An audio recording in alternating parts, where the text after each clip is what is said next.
Welcome to the Polar Homestead. We learn finance, permaculture and prepping, a modern view of the world. Don't forget, freedom is in your hands. Stay safe and vigilant, friends. And now your host, Ralph KK. Launch in 3, 2, 1. Let's go.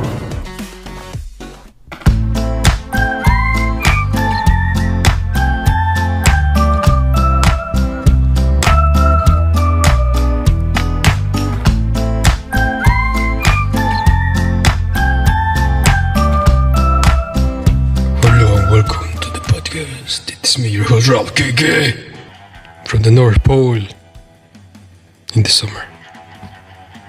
Today we have a special guest, Christine from Norway. How are you, Christine, today? I'm fine. I'm enjoying these last days of summer. Tell us about your summer. What do you do during the summer? I don't know. For me, this summer was pretty boring.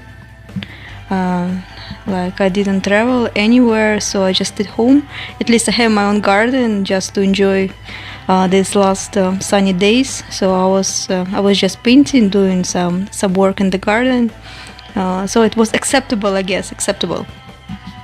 Why you didn't travel anywhere? What was stopping you from traveling?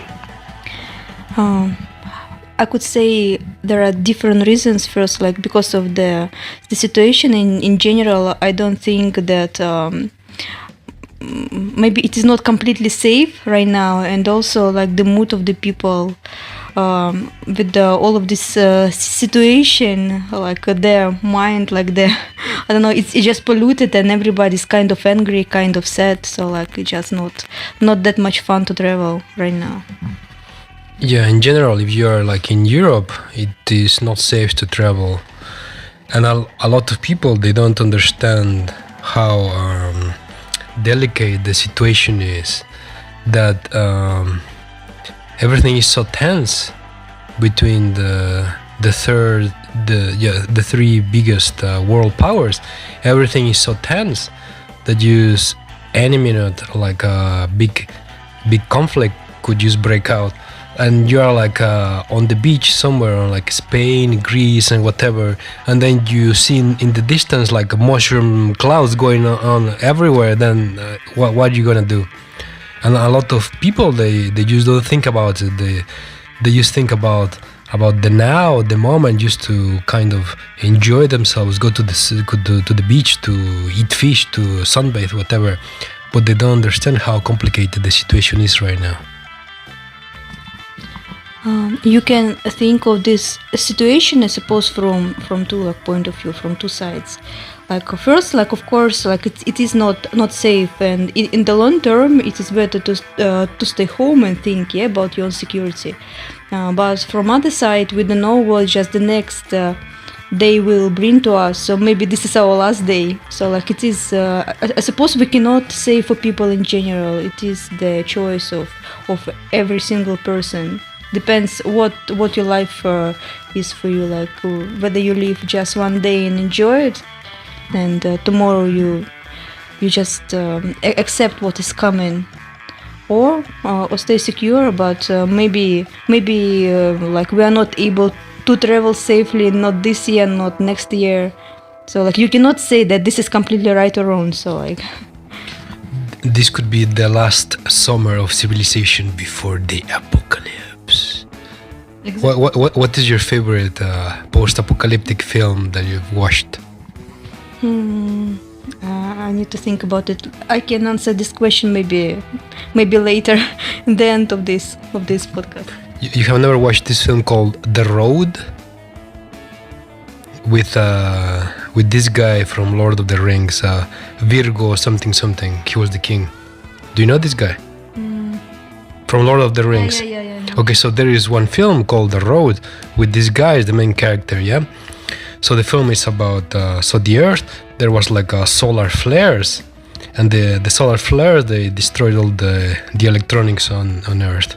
And there was fires and stuff, so complete collapse of civilization.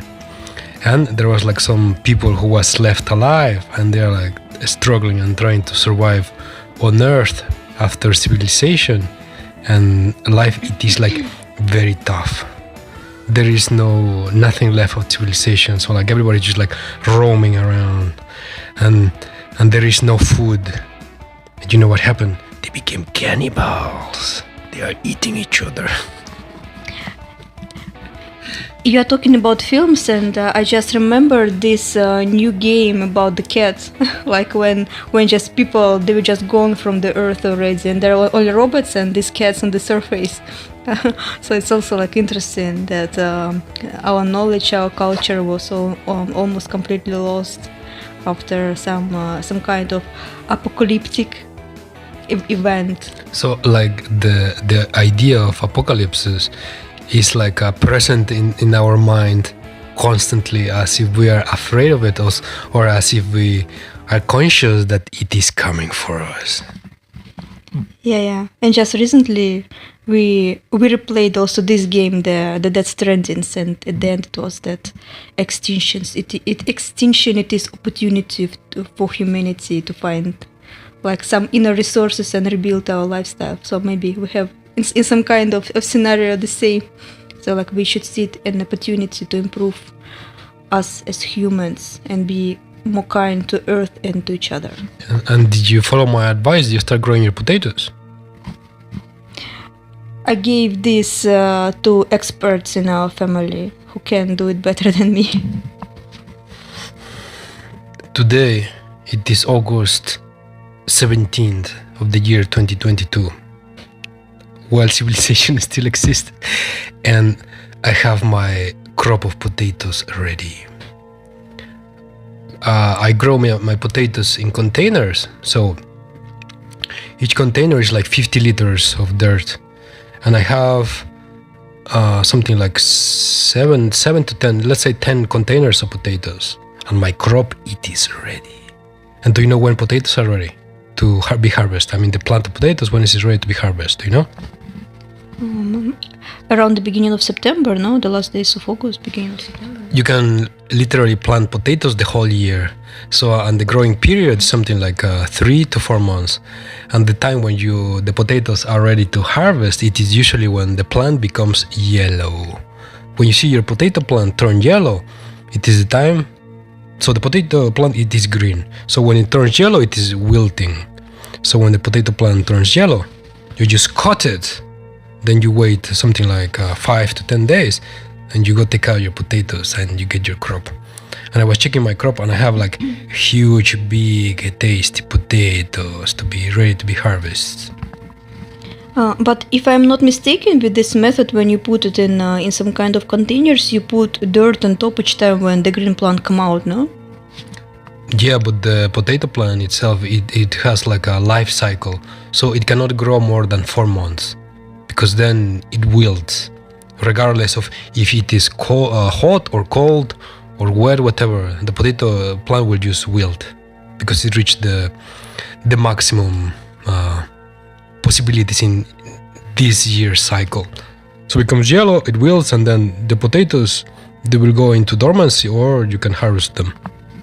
So you were just talking that the plant itself becomes yellow. So how can you understand if it's ready or not? Just counts in time? No, the plant becomes yellow and it just dies. There is no more plant. There is only the tubers in the dirt. Yeah, but you put dirt each time on top, so you don't see the... This is during the growing period. So you put your potatoes in the dirt. Then like 1 week, 2 weeks later, the green plant starts to come out, yeah? So as it is growing up, you just drop dirt on top, and on top of it, dirt. And like this, you do it for 3-4 months. And then you just grab your potatoes and eat your potatoes. Okay, and which kind of potatoes do you grow? Sweet potatoes or usual potatoes? Sweet potatoes, this is a whole nother story. It's a whole other plant. For example, the usual potato, the plant itself, it is poisonous.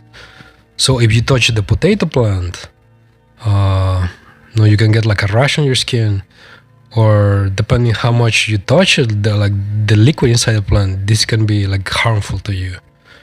Like the potato plant itself is very poisonous, and the tubers, if the tubers they're green, they're also very poisonous.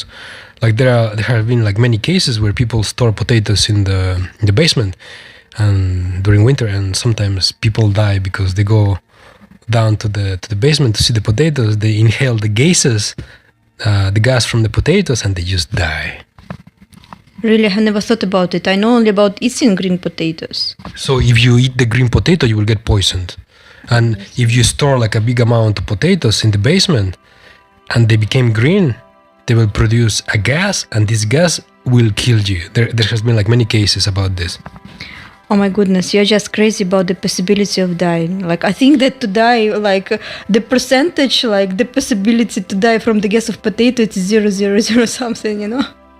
It is actually very common. It's like a very common thing to have a potato poisoning. It's very common. So usually especially in children, because their weight is not so much, so children are more likely to get poisoned by potatoes. Okay, I will not check it. Like, I just believe you about this. So what about your potatoes? You grow both and sweet potato? What's the name of the scientific name? But the sweet potatoes, the sweet potatoes, they are a different plant. They are called sweet potatoes, but they are not potatoes themselves. They use a tuber called sweet potatoes. So the plant of the sweet potato, this is not poisonous. You can eat it. Even you can eat the young green growth, the young leaves of the sweet potato. You can eat it. You can cook it. It tastes something like spinach. Did you know this? I just don't like sweet potatoes in general. This is some kind of strange half fruit, half vegetable for me. So I just this flavor is not for me, not my favorite. So. But the sweet potatoes, they are, I would say, like very user-friendly in case of in a survival situation, because as they are not poisonous, you can grow it inside your home or in your balcony, and because it is not poisonous, you can just have this sweet potato plant there just growing, and it will give you tubers, and you can live from these tubers, and they are usually very, very productive. They can eat or use like a lot of fertilizer. So you put your tubers, you just drop dirt on it, and you keep feeding it like every 2 weeks. Give like a bunch of fertilizer, and in 3 months you're gonna have a huge sweet potatoes that you can eat. Okay, in case I will be starving during apocalypse, I will come for you for your sweet potatoes. In the upcoming apocalypse, which might be coming pretty soon. I hope not. Hopefully not. Hopefully not. So, a little bird told me that you are now also a podcaster. Is this true? Did you become a podcaster? And it's such a serious word. Yeah, like I have my podcast. Maybe this is not the first job I'm doing, but when I have free time, I decided to share with people some of my tricks, techniques, and in general talk about artists' lifestyle. So like I decided that maybe it would be interesting for some people. Actually, I've heard your podcast, and this is more about psychology than anything else.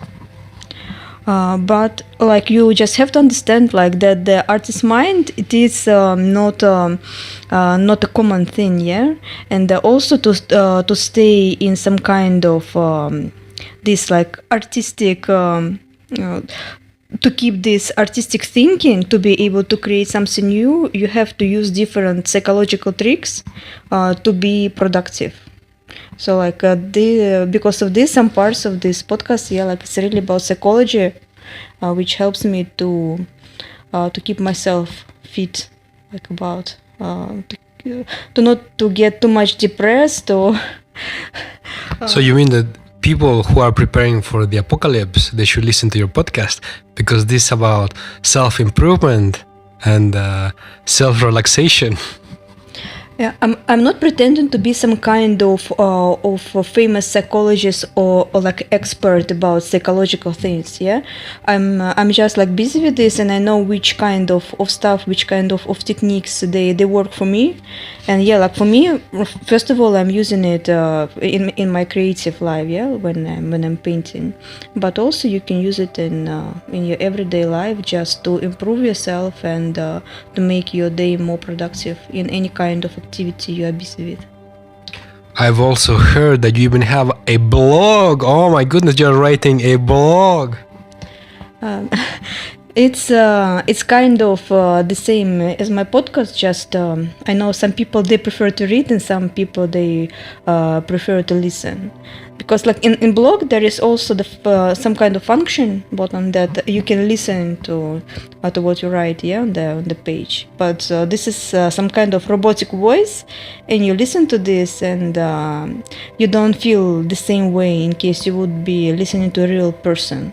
So I just decided that it might be more interesting to listen in case I would tell people myself, not just read in the blog or listen in the robotic voice in this blog, like written blog. So I have my blog in Medium and blogger.com. Okay, what is your username? Let's promote you. What is your username? The Northern Muse. Okay, you also have, what do you have? You have Instagram, you have YouTube, what else? You have a blogger, yeah? Yeah, like in YouTube, I'm the Northern Muse, and my blog it is the Northern Muse Art Cafe.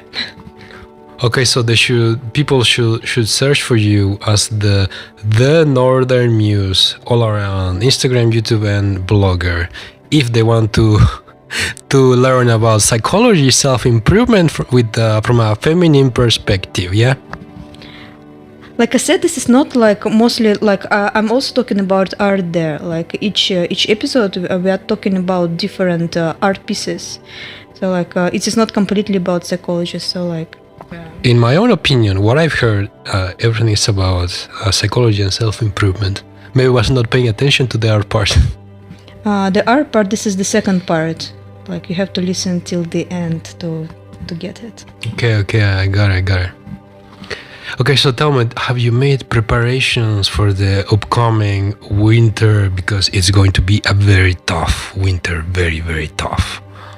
Only the strong will survive in the upcoming winter. I did it as much as I could in like reasonable volume. I would say, like not crazy, not like storing like a lot, but some preparations, yeah, for sure. Like what? Do you buy pasta? I bought pasta, I bought rice, I bought beans. Also like some extra bags of sugar. I'm not really eating sugar, but for cooking, like maybe.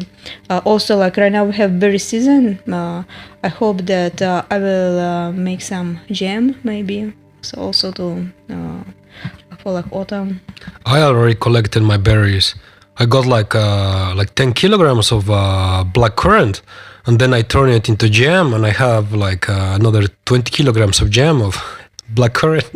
And then I don't know what I'm going to do with all of this. When am I going to eat it? I don't know. I have no idea. It's just like too much jam, too much berries.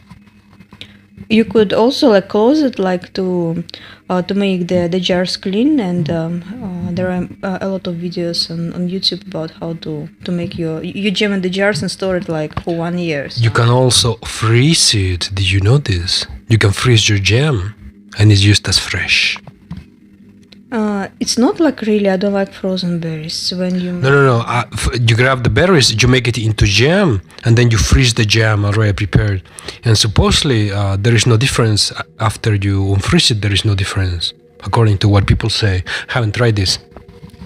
But for this, like you have to consider that like a lot of empty space in your fridge. Like you need a lot of empty space for this to store it. So. I suppose it's more convenient to keep it in the jar somewhere in a cold place in your house, on the ground. So. It depends how much work do you want to do, how much free time to do this you have, because it does take like some effort to can your jam. Also, like if you like freeze it, like you freeze like a big portion, you have to consider that you have to take out small portions to not to take out the whole thing, because how can you're gonna eat the whole bag of. No, this is why you have like small glass containers, and you put your jam in small glass containers, and then you just put the containers in the freezer. Can you imagine how much space does it take in your freezer to have such a like huge space there? I don't. I have like usual fridge. You could make like a you could grab like one big compartment and then put in there like 2 levels of your jams. And the rest, like for your everyday life, like chicken and stuff, we're gonna put it. So you take one jar as you are using it every day. I suppose you just don't know what you're talking about. You're delusional. I know what I'm talking about for sure. I don't want to argue with you about this, but the space. It is just the point of view of the masculine mind versus the female mind. In the masculine mind, everything it is possible like this. The female mind, they cannot conceive such a construction inside the fridge. So very soon you have to face the reality, your man mind. Very, very soon. Okay, we'll see about that. So, do you remember which film is your favorite post-apocalyptic? Yeah, I was thinking maybe it is the Blade Runner. It is not completely like you said, but it was also like after some cataclysm, not even cataclysm, like ecological crisis, how you call it. So in Blade Runner, so it's into the future, something like like right now, like the year 2022 or maybe 50 more years. So the Earth, there was ecological collapse all around, super ecological collapse, and the Third World War, it happened. So there was like nuclear weapons exploding all around in different places. So there was like a winner and a loser, and plus the ecological collapse. And then so humans, the people that survived, they concentrated in big cities like megapolises. And so with the remaining technology, they kept building what was left, and so there is like some kind of post-apocalyptic civilization that kept some technology, and they live in big cities and only in these small cities because everything outside is just destroyed. So do you think this is like an option for us? It's quite possible. Maybe it's quite possible. Maybe not the same scenario, but yeah, like this sounds reasonable. Yeah, that after some kind of apocalyptic event, people they have to concentrate and just to survive together. And also, this film is not only about humans. This is about some kind of cyborgs. Yeah. So like this, what is the modern technologies they're moving towards to. So, like this is kind of reasonable. I suppose today or yesterday there was in the news like a report by some organization. So they calculated that if there was like a Third World War, like they calculated how much people would possibly die. So they came to the number of 5 billion people would die in this war. We are like 7 billion people, from 7 to 8 billion people.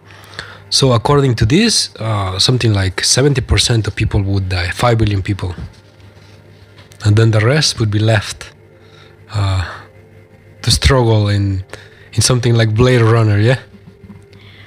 For this, like this is obvious,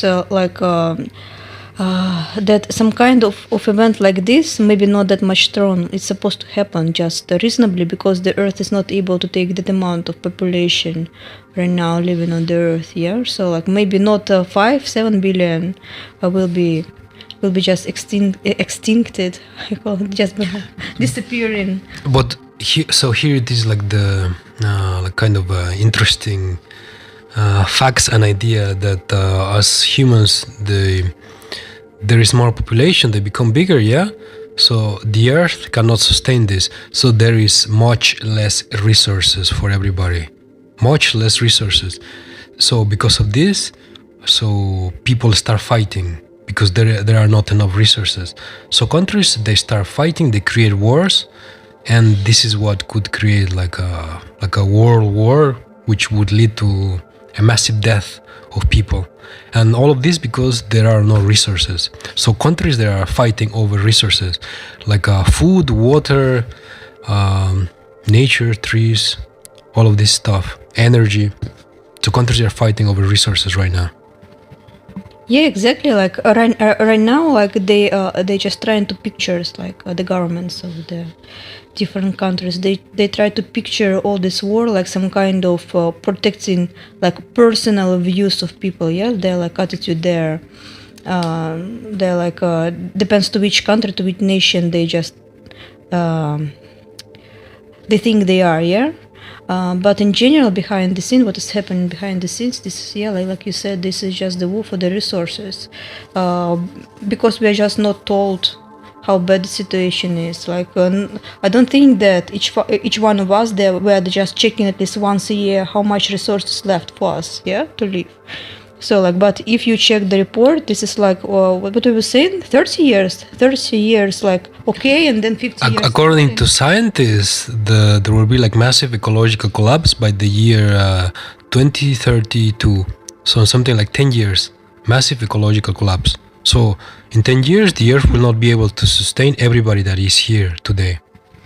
But what is funny, if you're just looking right now on the map, yeah, for the countries who is fighting, and this is like two kind of wars, yeah, worlds, like Russia, China, Iran, yeah, like India partially, they're like neutral, but like still, yeah, they're like maybe not that much developed countries, but with the great amount of the resources. Yeah, this is funny. They're very rich in resources. But the other part, it's like Europe, let's say. So these are like post-industrialized nations which already used all their resources. Yeah, like these are countries with the great, they're like very developed. So post-industrialization. Technologically developed, but with the resources they're like very poor, and also people they already like forgot, they're not used to like really hard lifestyle. So like like the Canadian Premier, he always talks about this, that people have become too soft in the West, that they are not used to struggling.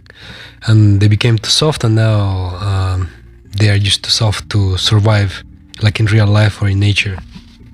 Oh, so like we have like two kind of fronts which are fighting, and these two fronts, they just don't want to fight on their own territory, and they found just the piece of land which be suitable for them, just have their business and then decide all the problems, issues, and then just like go their own ways. Yeah. So like, but to us, it was just told to think like some kind of way just to grow hate to each other. But I think that for real, this like really, like you said, that this is just war for the resources, because just like you can be very developed, like to have all these super machines, like devices, but without resources, just basically without food, with all this technology, you will not survive. This technology would not feed you. Sorry, like 3D printer cannot make you eatable hamburger yet. But there is bugs, and there is box powder to make hamburgers. Yes, like sorry, like some, let's say German or Swedish guy, he's sitting eating in front of the TV like pieces of cockroaches, and some guy in Iran, he's sitting there and eating piece of some tasty stuff. Yeah, but like some piece of meat, yeah. Yeah, and laughing on the TV, like no, this is pathetic, right? So like, of course you can survive, but we are talking about like acceptable living. Like I don't think that anybody want to live the same lifestyle like people in Africa. Like for breakfast I have 2 cockroaches. For dinner I'm gonna have like another bug.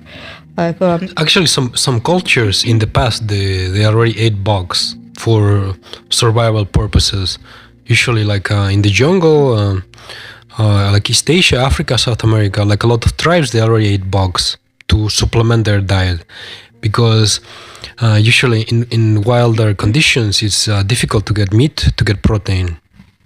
But we are talking about civilization, how it is right now. Like, yeah, like it used to be Germans, it used to be France, which like they used to live in hard condition. There were a bunch of diseases, like for example, before which couldn't be treated. Yeah, a lot of people they were dying. Also, like all the countries in some specific period of their history, they used to have like parts when they were struggling. But the point is that it was very long period of peace, and also they had opportunity to grow their economy and improve their lifestyles. And right now it's very difficult to come back to something what make them uncomfortable. Like for example, if you're sleeping on orthopedic bed for 10 years, would it be easier for you to go sleep like I don't know on some kind of bed in prison, for example? Like yeah, no way. I don't go anywhere without my orthopedic bed and my orthopedic pillow. So, and you're talking about the guy who was like eating in the restaurant some kind of delicious piece of salmon, or like so juicy and an amazing piece of Argentinian steak, for example. And but come on, with all the science, all the technology, they can create a fake meat grown in the laboratory. So you can go eat your steak with a fake meat. It's like 3D printed with molecules, particles, cells grown in the laboratory, 3D printed, and you will eat it, and maybe you will not know the difference between something 3D printed or if it is natural or not. You will not know it. Okay, like to answer to this question, like also like two kind of answers. Yeah. So like first, about the amount of population which we have right now in Europe and USA, yeah, like not let's say developed countries. Like, will you be able to print these steaks for all this amount of people, like with acceptable price? No, that's not so cheap, but acceptable price? I don't think so. Yes, it's very cheap to 3D print it actually. And also the population in Europe and the USA, it is declining. It is not growing. So this is the question: why is the governments and the mainstream media in the West trying to promote this? Because the population is declining and it is very cheap to 3D print the meat or to feed them bugs also. So like, what is happening? So now I was saying that this is two points, yeah. So like, the second point that I think that only like it will be very specific people who will be able to get it. Like I don't think. What do you mean? The 3D printed meat? Yeah. There is in the USA they call it. I don't remember the name of this, but they already sell hamburgers of this of fake meat grown in the laboratory. They are already mass producing it, and it is beginning. Maybe it is not so advanced in the taste, in the flavor, but just give it like 5 years, they will be able to give you a steak which tastes the same as the steak from a real cow. You will not notice the difference. In just 3-5 years, you will not notice the difference. I don't know, like maybe I'm just old-fashioned thinking, like, but would you eat like this plastic food, like not like food which is not alive? But like I'm telling you, you will not notice the difference. It will taste exactly the same. You will not know if it is real or not. You will not know it. But the point is that this is good for your body or not. Like it will probably just make your life very shortly. You think that I know that Earth is just like a living organism, you know? Like everything is connected. You cannot just cheat the system. I just don't think so. Usually at the beginning when you create new technologies, usually there is something bad about it. So we don't know if this meat grown in the laboratory, it is okay at the beginning. We don't know. Probably not, but we don't know. Usually something new, usually at the beginning is not so good or so healthy. Okay, what I say that, okay, we will leave Americans to taste this and then tell us. I'm not gonna try it myself. Yeah, we will just go to live there in Iran, in the mountains there, have our goats. We will eat our goat's milk, our goat cheese. We will also grow our crop of wheat. We'll make our own bread. And then also like the native people, once a year, we slaughter like a goat and have some meat. I don't know, not Iran. Like the language there is too crazy. I've tried to learn it and nope. What do you mean?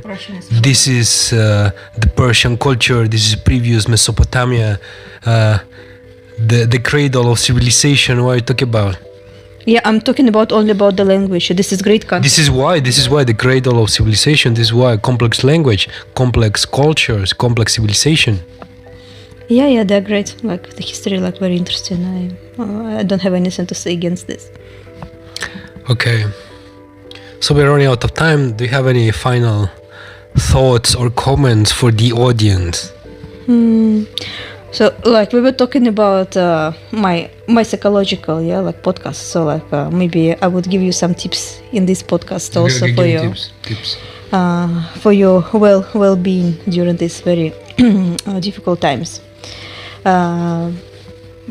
Like first, I think like you know that technically we can keep only one thought like in our mind per time. Yeah, we cannot think about like single about multiple stuff at the same time. So like this takes us to the point that you have to be concentrated on something positive when you're like really struggling.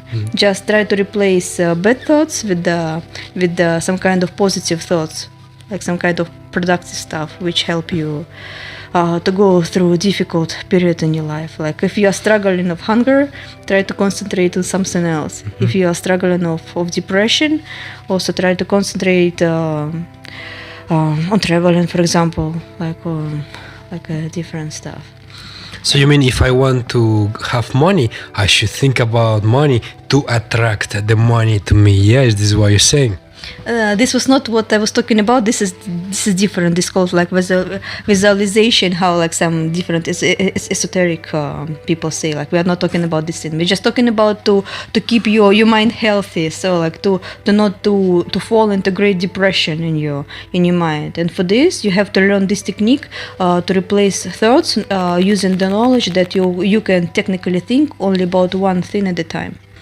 So this was the first point. And second, to not to get depressed, you have to keep yourself all the time busy, because only busy person it is a happy person. Usually bad thoughts, they're coming to us when our mind is free and have just space to do their like bad business, just to think about like to be polluted with some bad information, like be busy with something all the time. So keep yourself busy, keep yourself healthy, keep yourself young, and everything will be okay. Yeah, I would say eat healthy food, but like Yeah, guys, don't eat bugs. Don't go to the garden and find some crickets and eat it. Don't eat the bugs in the garden, okay? Guys, this is bad. I was talking about these plastic hamburgers, but okay, but also don't go to the toy store and buy some plastic hamburgers and try to eat it, okay? This is bad. Don't eat the plastic hamburgers. Even if it smells nice, don't eat it. Yeah, don't eat it. Even if it smells like some nice perfume, whatever, don't eat the plastic hamburgers, okay, guys? Yeah, so funny. Okay, like I suppose we have to finish because it's turned into some kind of nonsense already. Yeah. Also, check my Instagram, my YouTube. I have gardening stuff. I have pictures of my potatoes, of my potato plants, how I'm harvesting them. And on YouTube, I have like gardening videos. The Polar Homestead. Just search for it, and everything will be peachy. Easy peachy. Easy peachy, yo, guys. Okay, say bye to the audience. Goodbye, audience. Good luck to you. Stay safe, healthy, and no, I'm not gonna say it. Stay good. What else? Come on, your catchphrase. Yeah. You have to say it. Come on, guy. I cannot. Come say your catchphrase. The audience is waiting for you. No, stop it. Stop it, I don't want. Okay. Okay, vaya con Dios, people. Bye.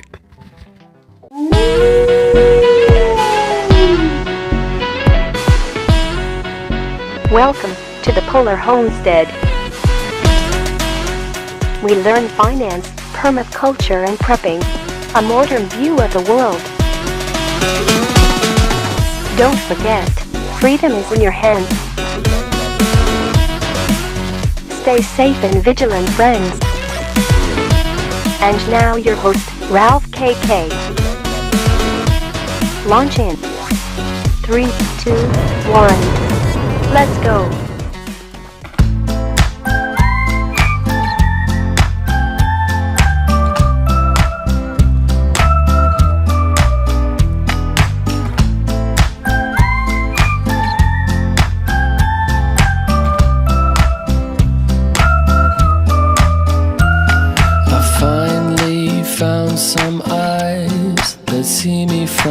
inside.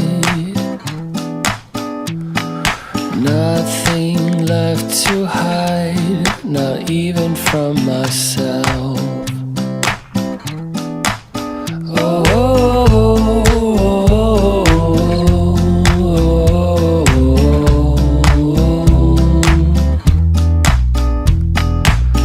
I wanna call you mine and feel our worlds collide, and we'll be holding on to the morning dawn, darling. We together, holding on. Tell me what you want, darling. We together, you and me.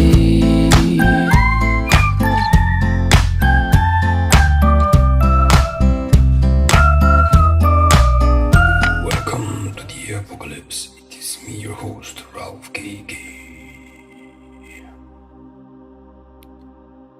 Today I have an invitation for you. I would like to invite you to contribute to the podcast. There are, of course, many ways in which you can contribute, but particularly today, I would like to invite you to get a subscription, a $1 per month subscription. If you go over there to my Patreon, I have a monthly subscription of $1 per month. Today it is the year 2022. Today, what can you buy with $1? Probably you cannot even buy a hamburger. I mean, not even the cheap hamburgers you find in the fast food chains. I mean, with $1 you cannot even buy a cup of coffee, I don't know. Maybe with $1 you can buy one donut. Maybe. So you might ask yourself the question, what can my $1 per month do for you for the podcast? Okay, here is the kicker. This podcast is listened by tens of thousands of people. So, as I like to say, alone as one you are none, one together is all. Well, as I mentioned, this podcast is listened by tens of thousands of people. So if each one of you gets a $1 subscription, that is going to be a lot of money. One person standing inside the river will just get pulled by the stream. But a group of thousands of people standing in the river will not even move 1 inch. This is the power of group thinking. Anyhow, you like the podcast, support the podcast. Get your $1 subscription and be happy. So there's Patreon or buy me a coffee or even cryptocurrency, it's all up to you. So let's get going with the podcast today. You guys remember what we were talking about last time? We talked about permaculture, self-sufficiency, land snails, how to grow your giant land snails, and so on. We will get to that, this fun topic of growing your snails. But meanwhile, have you ever heard this phrase? This very famous phrase on the internet. You will own nothing and be happy. Quotation marks. The Great Reset. So it is no secret, and apparently all of this information has been out there for more than 10 years, even up to 20 years, even more. The WEF, the World Economic Forum, they are pushing for this agenda of carbon credits. I mean, saving the environment and so on. So they have this great agenda of the Great Reset. And in the past, they talked about it like publicly. They even posted their documents online. I mean, everything was very open until today, when everything is happening already. So these documents, they are no longer on the official website. You can still find these documents on the internet. I mean, like all around the internet. So basically, they call this agenda the 2032 agenda. And it is the great plan to de-industrialize and decarbonize the first world, the modern first world. So their plan is to greatly reduce consumption of fossil fuels and basically anything that produces CO2 and pollutes the environment.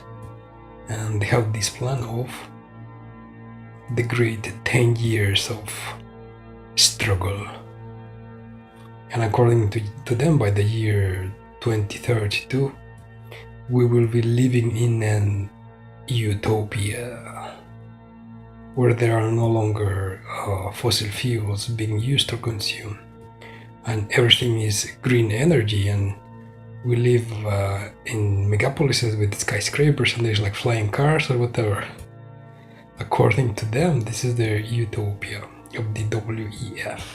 And according to their roadmap of these documents which they published, and they were online for several years. According to this roadmap, we are at the beginning of it, or it started in the year 2020. And check this out, according to this roadmap, the most difficult years is going to be 2023 and 2024, when things are gonna get real. And the SHTF is going full swing mode completely. So we have these governments of the world, these politicians, the elite, the billionaires, all of them, they're together in this plan to deindustrialize, to decarbonize societies. And if you have noticed, there's like this great big push to implement or to force upon society this idea of carbon credits.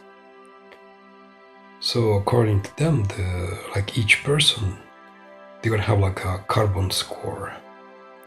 So this will measure how much carbon you consume per year, and you will have like an allowance per person per year, depending on what you do, what kind of lifestyle you have, and if you contribute to reduce this or to create more CO2, so this will affect your carbon score per year.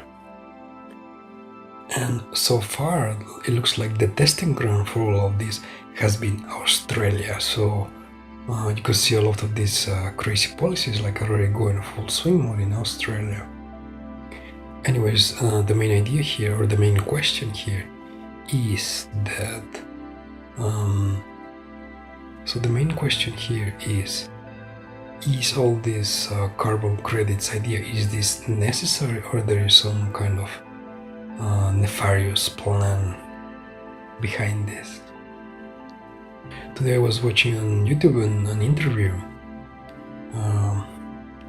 It is like this very famous scientist, which has been blacklisted everywhere. He has been like kicked out from everywhere, and you cannot even mention his name because then you will get blacklisted or whatever. So this guy, he's a researcher, and according to him, the environment is collapsing, and we have at most 10 years left of civilization existing as we know it, because the environment is collapsing. So this means that we will not be able to create food enough to feed the whole world. If we cannot produce food because of we have a bad weather, bad environment, so then there is going to be a lot of hungry people, and then we'll see the, you could say, collapse of countries, collapse of societies, because so people will start rioting. Anyways, according to this scientist, he's very famous, but you cannot mention his name because they will blacklist you. So according to this guy, we have crossed the point of no return. So we can expect at least, at most, 10 years left of the world as we know it today. And according to him, like environmentalists and the governments, the politicians, the whatever, they all know about this, and they know that the clock is ticking, and they know that life as we know it today, it is going to collapse. But although he's like a very famous voice in this topic, even before he came out with the data, there were other people saying like the same thing or similar things, but they put like a more modest timeline. They put a more modest timeline. So they put the complete collapse of civilization in a longer timeline, up to, let's say, the year 2050, 2070. So we have still 40 years left of the world as we know it. This the modest timeline, and also the modest idea that we can still fix the environment. So according to this guy, to this one scientist, there is no turning back. We already crossed the line of no return, and we have 10 years left of something somewhat stable. Before the environment collapses and you cannot grow food. And according to him, the governments, they know this. The elite, the politicians, all the rich people, they know it. And this could be a reason why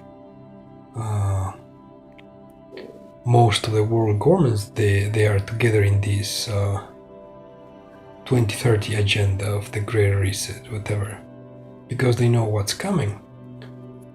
And what they are trying to do is to either slow down or to, here's the kicker, as they know that the world as we know it today is going to collapse, they want to create the collapse in the snap of a finger. So we have two options. Either they want just to collapse everything in one big hit, or they are trying to accelerate the changes in society to prolong the world as we know it today. So instead of 10 years, we have 20 years or 30 years. And the very funny thing is that if you see at what is happening today in Europe and in the USA, it makes you like really wonder like what is happening. Like all these policies, which are like all these policies created by the EU governments and politicians, they just are out of reasonable logic. They are counterproductive, and instead of helping the situation, they make things worse. And we are reaching like a tipping point where governments or countries or economies in Europe will collapse like pretty soon, because they literally have no gas, no oil to continue the level of industrialization which they currently have.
So check this out, guys.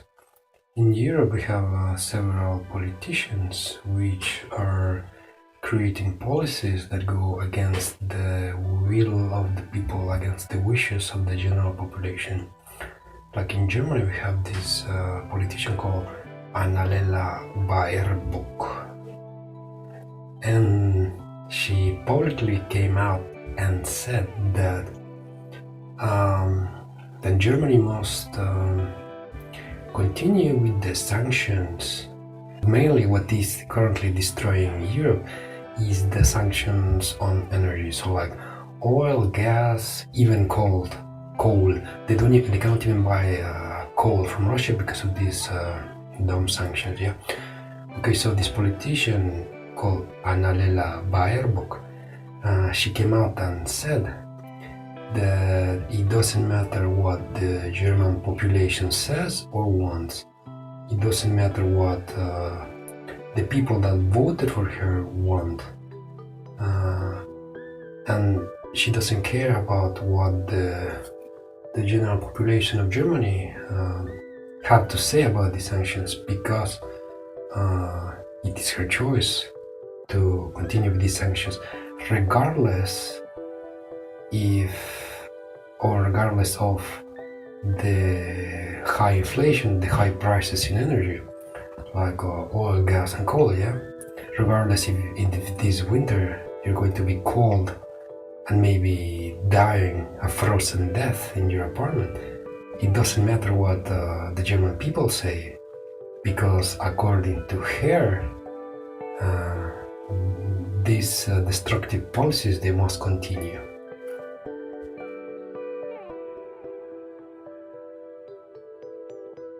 And this mood, this general disconnect between the politicians and the people, it is becoming so wide, like a huge gap that is turning into complete opposites, what the politicians want and what the people want.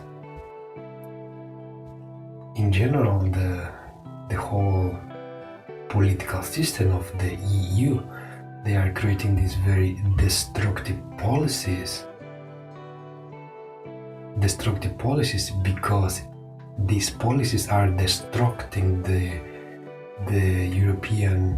Eurozone economy. It is creating deindustrialization, or as the WF calls this, decarbonization. The latest magic trick that they are trying to pull out of a hat in Germany is that they want to put a price cap on Russian oil. So this means that they want that Europe, the USA, and NATO countries to limit the price of how much Russian oil is going to be bought in the open market. And I mean, any smart economist could tell them that this will not work and it will actually do the opposite. Instead of reducing the price of energy worldwide, this will actually have the opposite effect. The price of oil in general is going to maybe double. If it gets really bad, it's going to triple. I mean, gas for sure in Europe is going to triple in winter.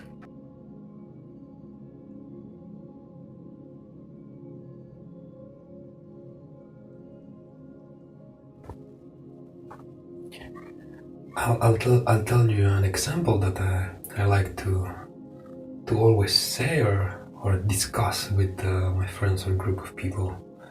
Like, let's say you live in a neighborhood, yeah?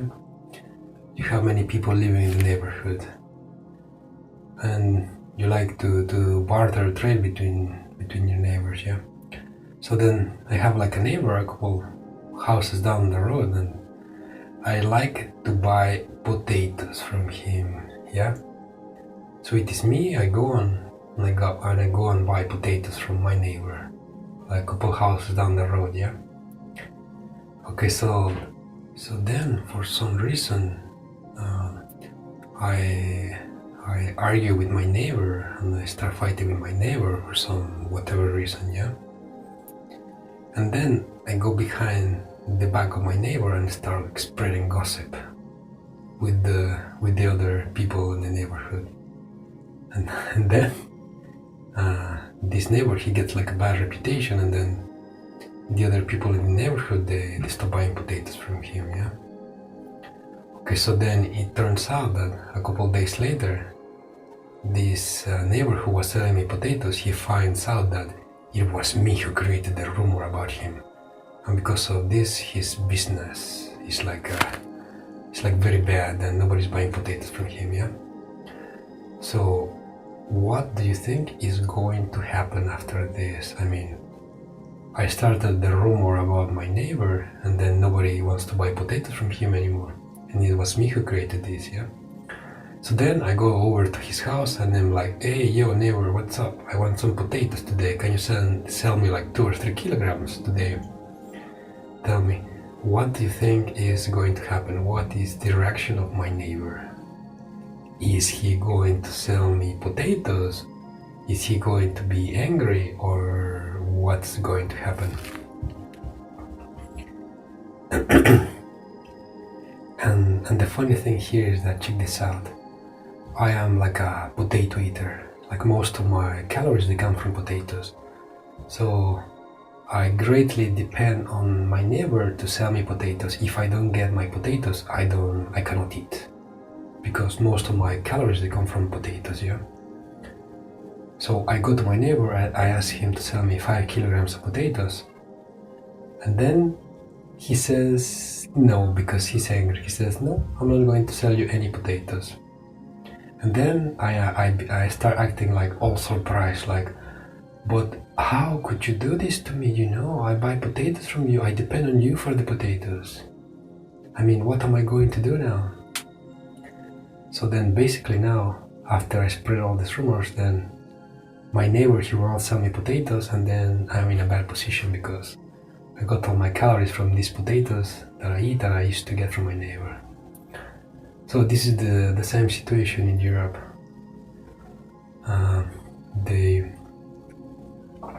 Europe used to get all the energy from Russia, gas, oil, coal, everything from them. Then they start putting sanctions on Russia, and then what did they expect it was going to happen? I mean, after all of this, did they expect Russia to continue selling them gas and oil and coal?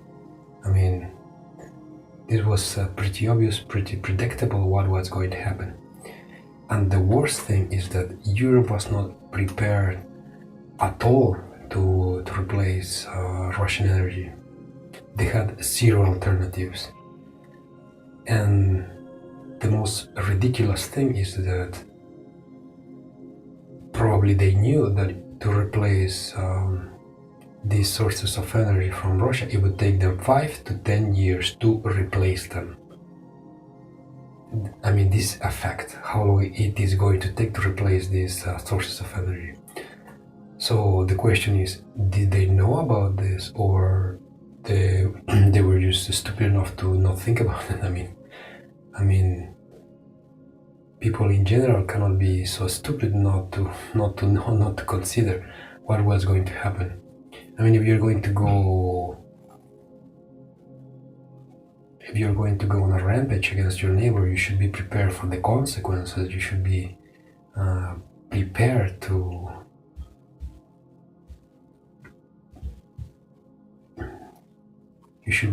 for the storm that's coming for you. So if I was going to start a fight with my neighbor, I should have like a replacement for my potatoes. Either I would already have packed like 100 kilograms of rice, or I would have found already like another neighbor to sell me potatoes. So this is what Europe should have done 5 years ago, 10 years ago. And now, because of this, there is going to be several winters of crisis. So at least 10 years. And as we say here, the Agenda 2030, the Great Reset, the new beginning of a decarbonized Europe and decarbonized West. So again, check this out. The question here is why the EU continues with these counterproductive policies, because everything they do, it actually has the opposite effect to improve the situation. And it looks like as if they are trying like really hard to deindustrialize Europe, deindustrialize the Western world. I mean, it looks as if they are trying really hard on purpose to do this. Then the question is why? Why are they doing this? If you notice, or if you have heard about what has been happening in the Netherlands for the last month, 2 months, the government came out like really hard, and they are trying to take away the land from the farmers. So they are trying to state laws to take away the farms, the land from the farmers, so they cannot grow food anymore. Again, this is counterproductive. Why are they doing this in a time when the whole world needs food, when the whole of Europe needs food, needs energy? Why do they do something which is counterproductive? And here's an interesting fact for you. The Netherlands, up to last year, it was the #1 exporter of food worldwide, according to statistics. So according to statistics, the Netherlands was or is still the #1 exporter of food to the whole world. So then the government comes out and they try really hard to reverse this. They take away the land of the farmers and they try to reverse this. Why? Why are they directly attacking the food supply? Well, you see, in difficult times, it is not good for the government to have people who have access to cheap food, to cheap energy, to cheap things. You want the population to depend on you. So in case you need to give them some orders, they would agree to this. So you want to create dependence. If you have cheap food, cheap energy, cheap oil, cheap stuff, if everything cheap, the population has options and then they don't have to listen to you. But if you create dependence, if you create a situation where food is very expensive, where energy is expensive, where stuff is very expensive, then the population is in a really bad position, and then they depend on the government. I mean, if you look at history, if you look at the past, most authoritarian governments, they like to keep a population dependent on them and very well controlled. They don't like freedom. So you could say that the West is moving towards something more authoritarian, which is not what it used to be before. And then check this out, my own personal opinion about what's happening and what is going to happen is that we are moving towards some dystopia. The West, NATO, the Western countries, they are moving towards some dystopia. My favorite example would be if you have ever watched the film The Hunger Games, or if you read the book The Handmaid's Tale, or you watched the TV series of The Handmaid's Tale. In these two universes, there is the world, and it is a technologically advanced world. And what happened there is that the USA or Western governments, they became authoritarian regimes where, I mean, like very advanced technology, it exists, but it only exists for the very wealthy and for the people in power. This means politicians, government officials, the billionaires, and the friends of the people in power. Also, this technology and this high quality of life, it only exists for these people. And this is the 1% or maybe 5% of the population, and then everybody else, the rest of the population, they live like peasants, like a peasant existence. Peasants which live to serve the people in power. And so if you watch these films, these TV series, these universes, the people, they live like, I mean, the peasants, the civilians, the general population, they live like farmers, or like a very simple lives. And the only thing they do is to create, to work, to farm, or to produce stuff for the ruling class. And this is two universes in a future dystopia, or maybe a present dystopia, what is happening right now. So what if the West is moving towards something like this? That the people in power, they are secretly creating some kind of Western world that keeps the 1% living a comfortable life, while the rest of the people, the 99%, they live like peasants, a simple life of servitude to the ruling class. I mean, if you see what's happening today, right now, this is what it looks like. Countries, I mean Europe at least, it is deindustrializing. The average people, it is the people that are going to suffer. And those people in power, the politicians, they will not feel it. Because they have a bunch of money, they can still pay for the high energy bills, for the very expensive food, they can just pay for everything because they have the money and they have the power. But the rest of the people, the peasants, those are the ones that are going to suffer. So if you have not watched this film, The Hunger Games, I highly recommend you to watch it. It is a mirror, a reflection of what the world is turning into. I mean, maybe not in such an extreme way where there is Hunger Games, but this future dystopia of how modern feudalism has been implemented. We live in in the film, people live in a super high-tech modern world where the ruling class, they enjoy all the privileges of a very advanced society, while the peasants, they live like peasants. They live in wooden houses.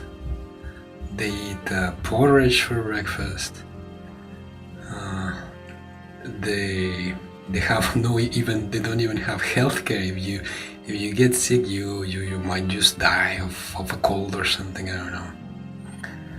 Sounds pretty horrific, but I mean, we could be going to something like this.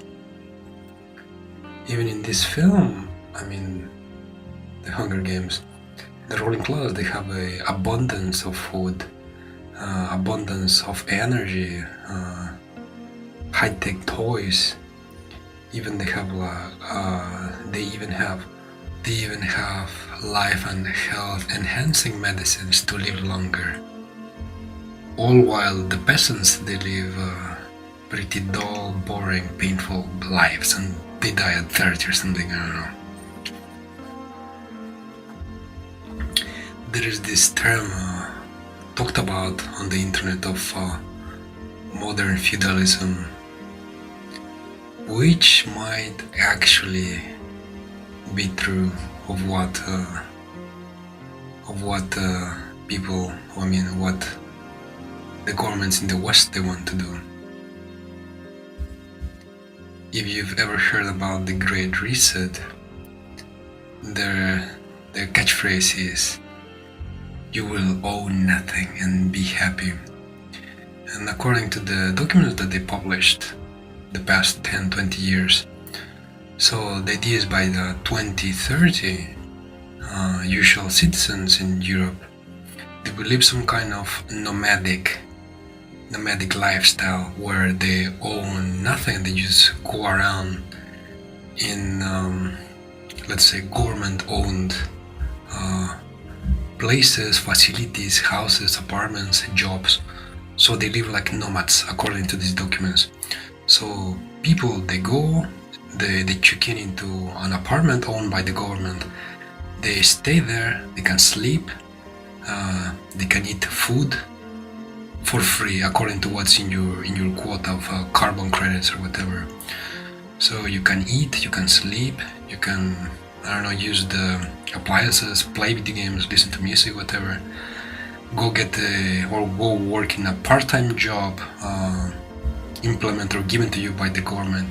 And as the catchphrase says, you owe nothing, but you are happy.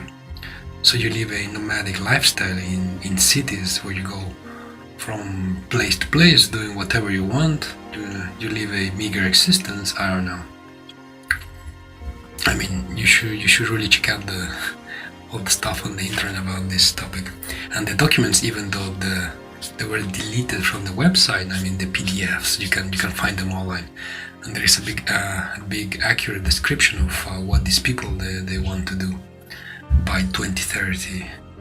So Agenda 2030. Also, you should check out this book or TV series called The Handmaid's Tale.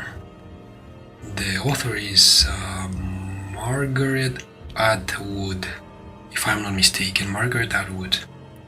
So you should check it out. It is also something similar, like so according to what's in the story in this world. So there was some kind of revolution in the USA, and then some extremist ultra-Catholic group took power.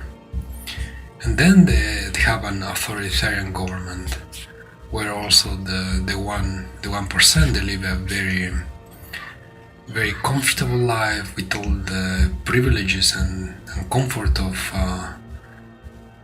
high technology, a high technological life,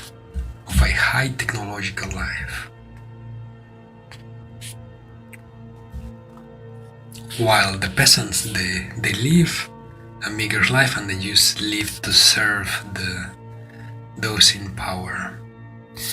And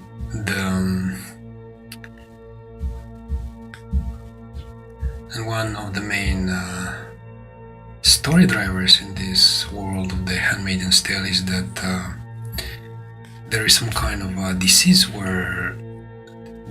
or something that makes women not being able to get pregnant anymore. So there is a few women who still can have children, but there is a very small minority of women who can have children. And therefore this drives the whole society to find these women who can still have children. But anyway, you should check out these two stories and have a glimpse into what the future might hold for you. Also, another cool film to watch is The Road. So this film, The Road, it's a very post-apocalyptic glimpse into the future. In this universe of The Road, there is just no civilization at all. Everything collapsed, and people, they just wander around trying to survive, and it's just complete chaos and anarchy. So let's say this is going to be your homework for today, to have a glimpse into the future so that you might be better prepared to survive the apocalypse. This of course includes how to grow your own giant land snails from Africa.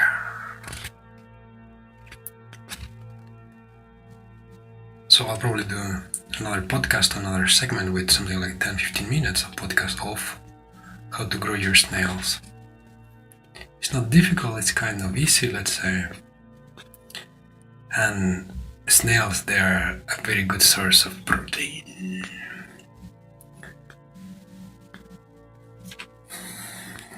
So don't forget, if you're interested, support the podcast, get your $1 subscription, or just make a one-time donation with this website, Buy Me a Coffee. So the link's in the description. Contribute if you like the podcast, and I'll see you next time. And don't forget, I will be here with you during the apocalypse and after the apocalypse.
colored cars? What about knickerbockers, socks, and all the white-collar jocks? No, I'm not a skeptic, I might be a loon. I'm always smiling and I love a good mood. Confussing laws, muñeca dolls. Let's drop it all and just draw straws.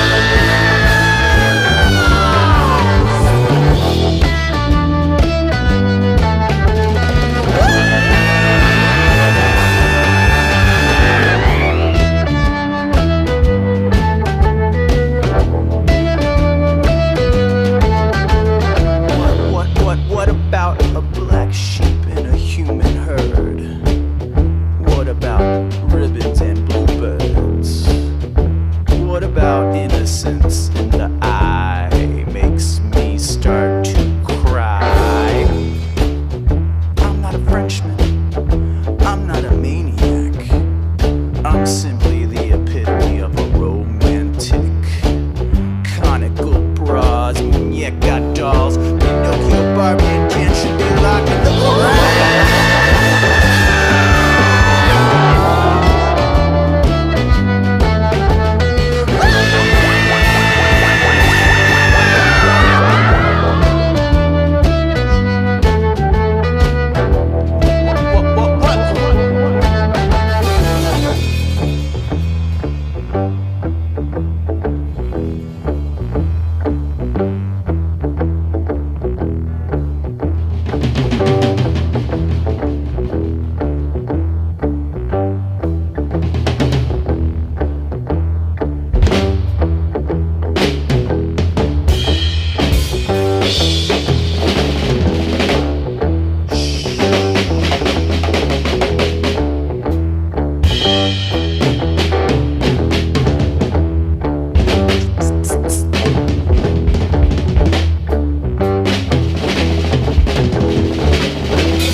Welcome to the Polar Homestead.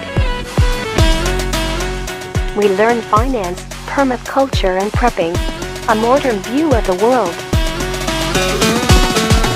Don't forget, freedom is in your hands. Stay safe and vigilant, friends.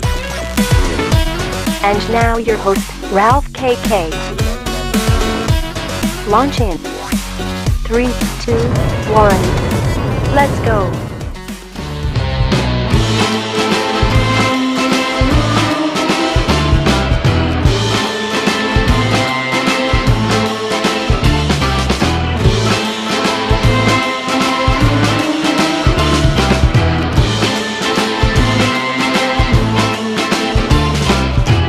At the gallery, I tried to buy a glass of wine.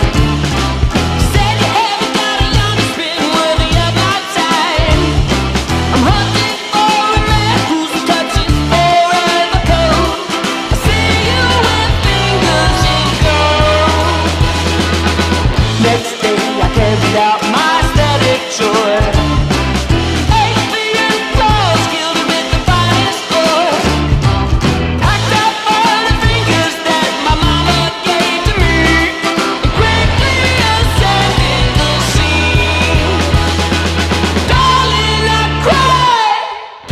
Hey, it's me, your host Ralph KK. Welcome to the apocalypse. What a beautiful morning today. September 14th of the year 2022.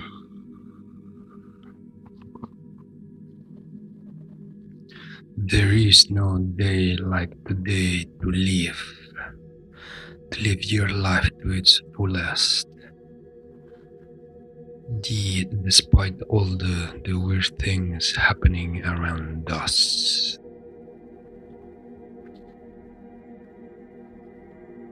By the way, guys, did you know that in England we have a new king? Did you know this? Sometimes years pass by and just nothing happens during these years. But sometimes the events of years happen in days. This is the life. So last week at the same time, we got a new king, a new prime minister. All while at the same time, the economy of the United Kingdom is being decimated. It is collapsing. Not only the United Kingdom, but also Germany. Like the economy of Germany is completely destroyed because they have actually stopped the flow of gas to Europe, to Germany, to zero. Can you imagine this? Just around zero. And this is just before the winter. I mean, what are people going to do? How are people going to survive? I have no idea. Because in Germany, the weather can get quite cold. So it does go to minus, so it goes under zero. There is snow, it is cold, and mostly the houses in Europe, they are not entirely made to be completely insulated. So the materials and the way that they are constructed, it lets some air to come in the house, so that kind of the house is breathing.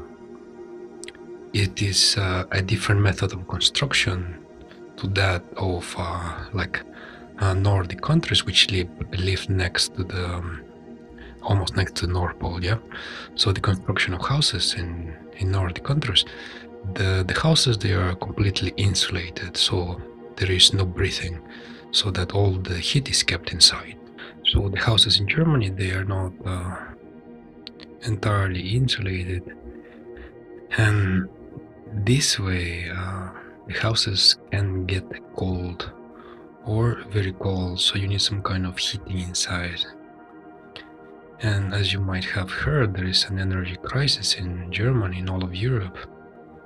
So how are people going to heat up their homes? I've got no idea.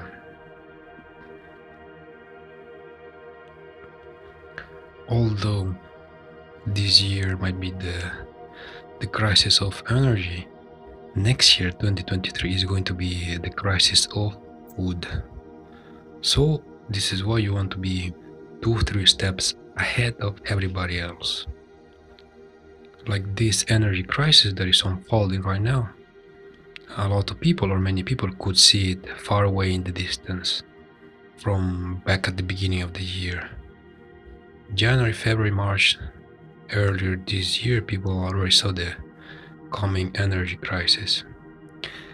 And today, you can see in the distance the coming food crisis. Because this year everything was like so chaotic, so terrible, so there were not enough crops grown, and the crops they were not plentiful.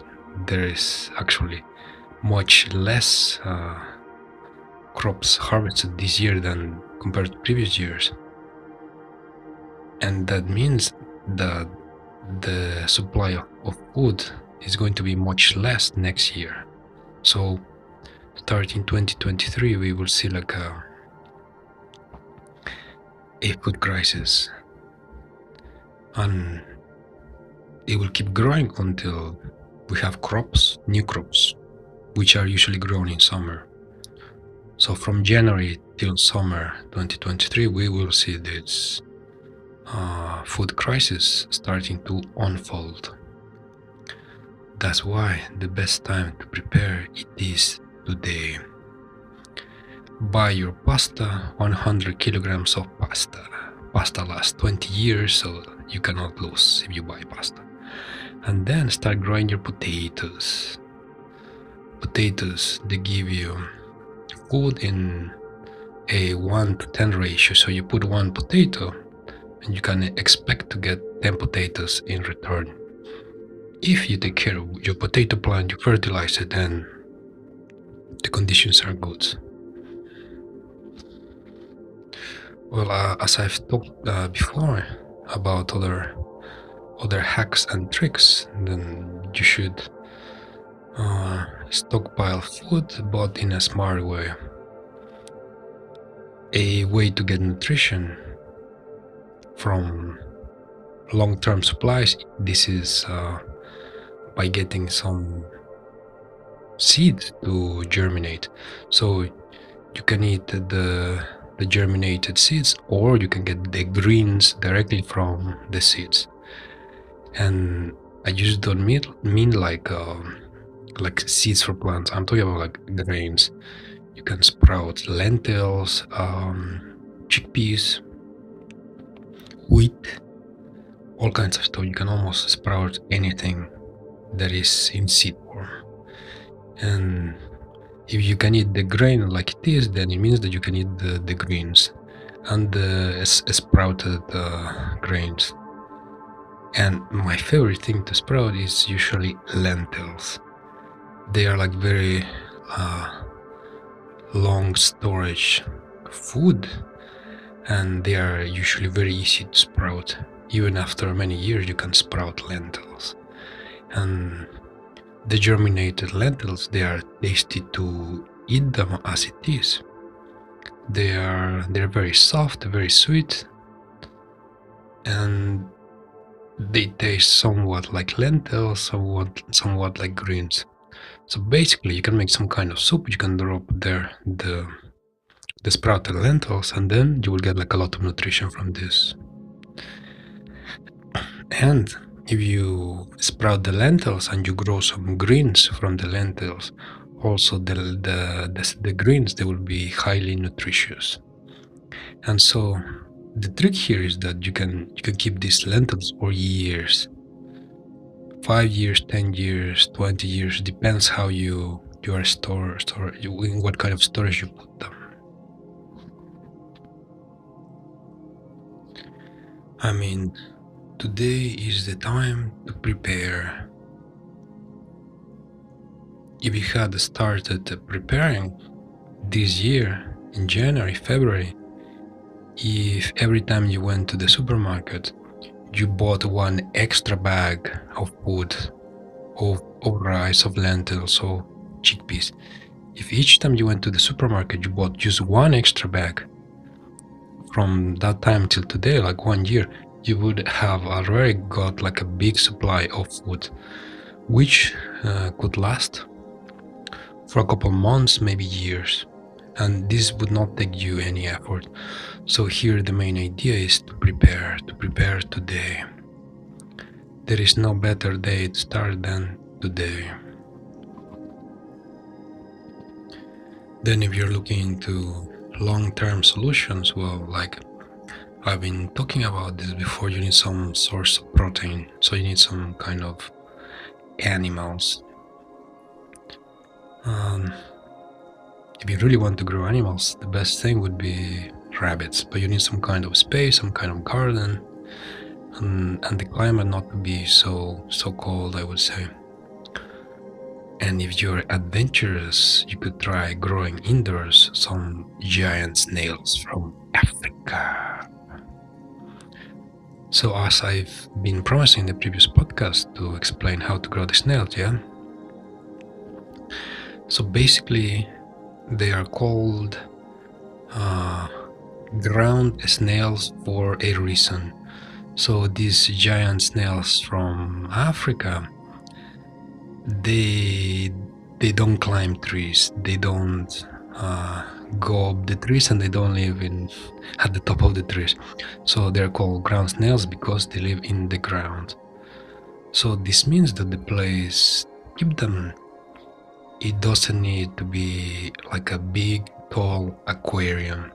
So you need ideally the space where they live to be flat. So let's say a container 1 meter long with, let's say, 30 centimeters high, 25 centimeters high, they would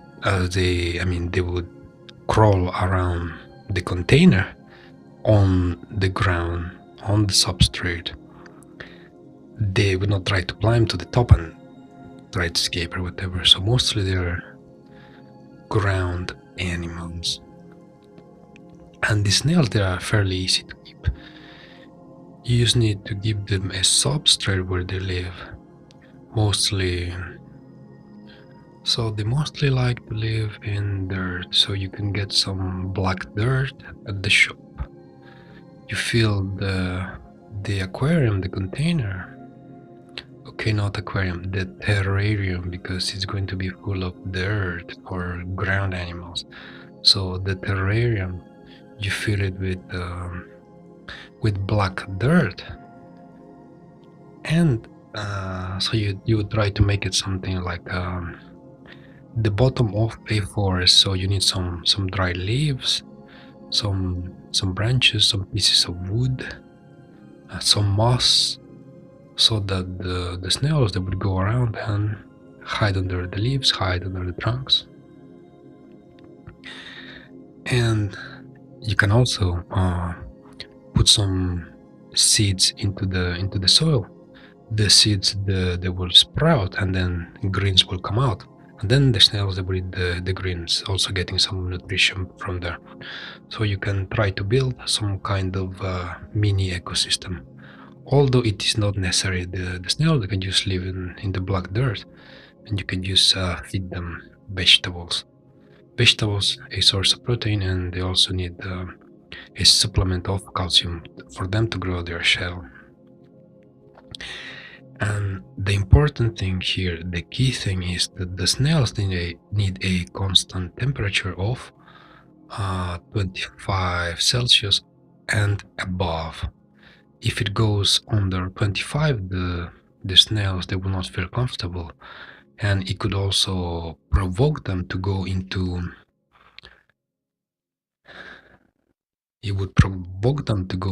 hibernation. as if they think winter is coming, so they go to sleep for a couple of months and then they come back when it's really hot.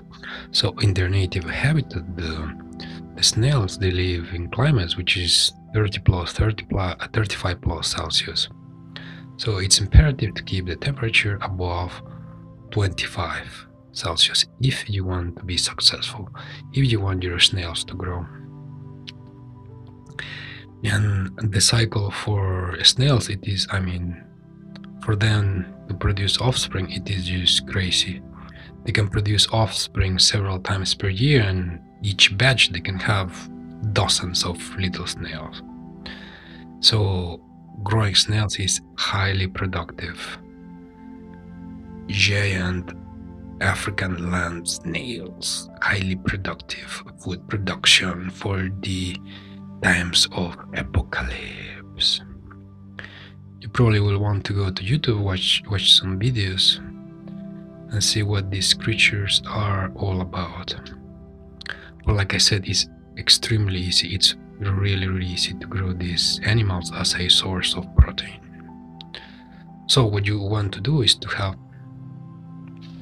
some area in your house where you can put something like a metallic shelf to host the terrariums. So you would put several terrariums or containers on this shelf so that they are growing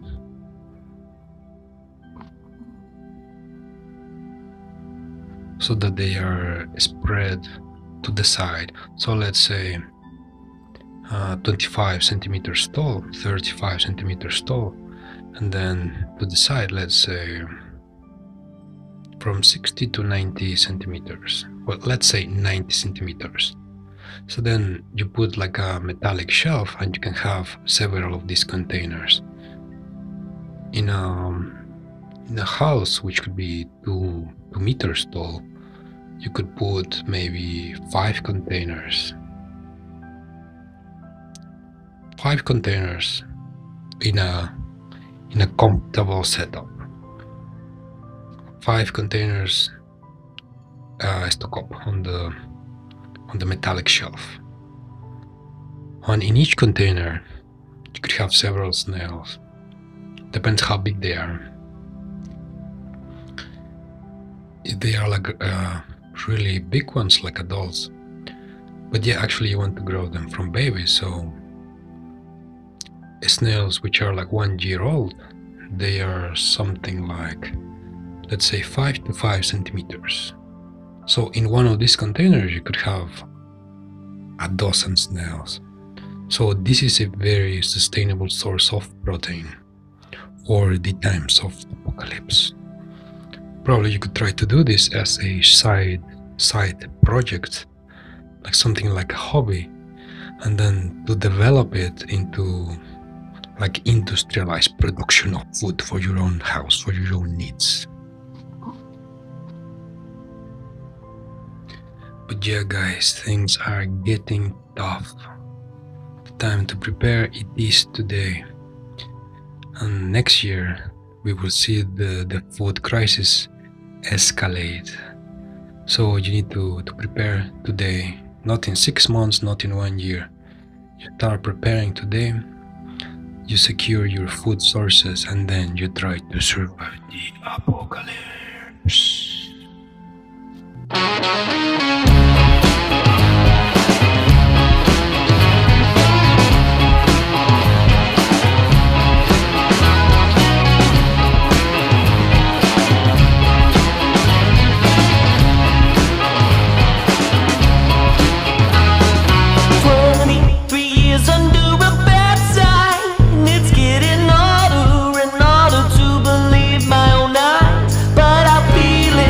Rumbling from the streets to the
Welcome to the Polar Homestead.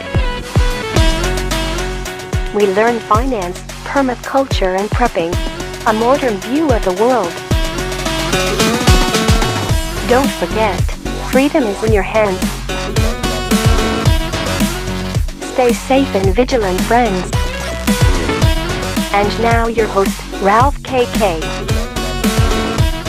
Launch in 3, 2, 1.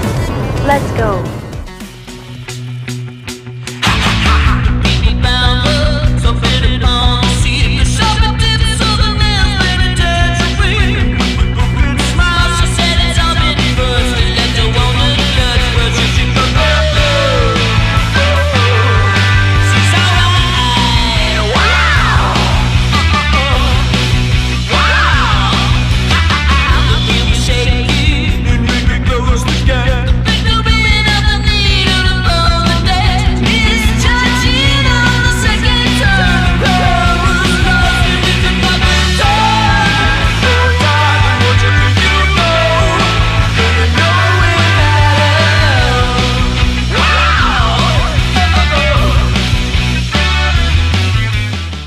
Hello and welcome, it is me, your host Ralph KK.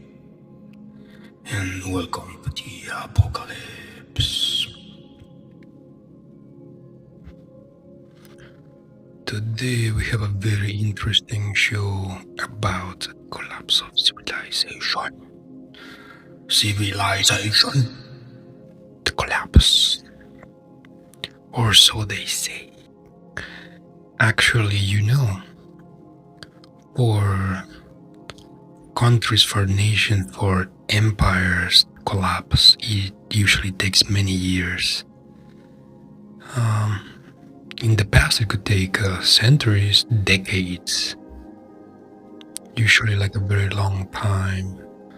So don't you expect for society and the human civilization to suddenly collapse in one day.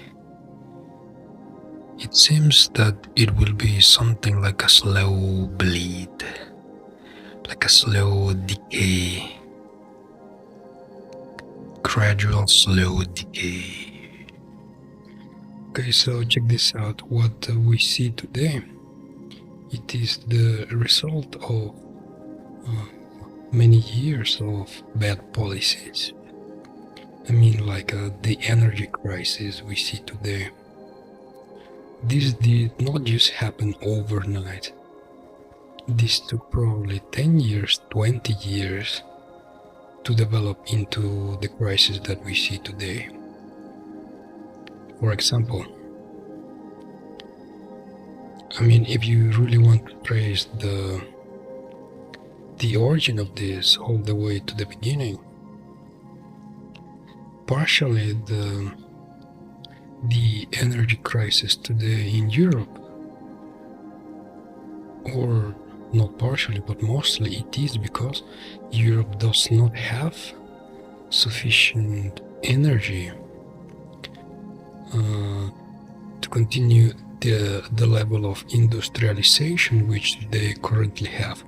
So they don't have enough energy, enough power, because they have been buying for, let's say, 20 years energy products from mostly Russia. So this is gas, oil, coal, all of this they got it very, very cheap. And like, for example, official statistics, it says, or it shows that Germany had a leverage of 100 times. So Germany, they had a 100 times leverage the input of energy versus the output of economic power or GDP. So supposedly they were buying like 20 billion. So supposedly they were buying per year up to $20 billion of energy from Russia, and the result output this was $2 trillion of energetic output. So this is a 100 times leverage. This, of course, if you look at this from the sidelines, this seems something like insanity. And so the funny thing is that they expect this thing to last forever. I mean, it doesn't take a genius to know that 100 times leverage economic output, depending on a very fragile source of energy, this would put Germany in a great, this would put Germany in a very precarious situation, in a weakened state, with a very big weakness. So check this out. If you want to really trace back all of this to the beginning of everything, you have to go back 20 years, around the year 2000. Around the year 2000, the construction of the gas pipeline going directly from St. Petersburg, somewhere in the area, all the way to Germany through the sea. This pipeline was called, or is called still, Nord Stream 2. Nord Stream 2. It started construction around the year 2000. And the main idea was that the flow of energy, the flow of gas would go freely through the sea all the way to Germany, and then the German dream of almost free cheap energy to continue their 100 times leverage of economic output would be like some kind of a utopia for the Germans, getting all this free energy. Okay, so they were constructing this pipeline for 10 years. Around the year 2010, the pipeline was almost finished. It was something more than 90% finished. But throughout all these years, there were many countries extremely opposed to the construction of this pipeline and for this pipeline to be finished. Mainly the USA, the United States of America. For 10 years they were trying like really hard to stop this project, because it is not good for the USA if there is peace in Europe, if there is peace between Europe and Russia, if everybody gets along, it is not good for the USA, because it puts them in it gives them like a weak hand. They have no leverage over Europe. So it's not good for the USA if Germany is good friends with Russia and they have all this free energy. So for 10 years they were trying to stop this, and after a lot of hard work, you could say, from the Americans. So around the year 2010, maybe a little bit further, maybe 2011, 2012, the construction stopped. Well, okay, it didn't stop, it was paused. And it was mainly because of the objections caused by the Americans. And it was mainly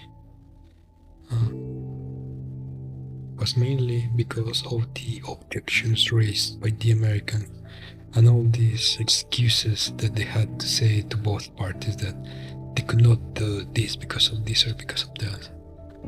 Okay, so by the year 2010, the pipeline was almost finished. It was something more than 90% done. And the Americans had tried really hard, and the project was paused.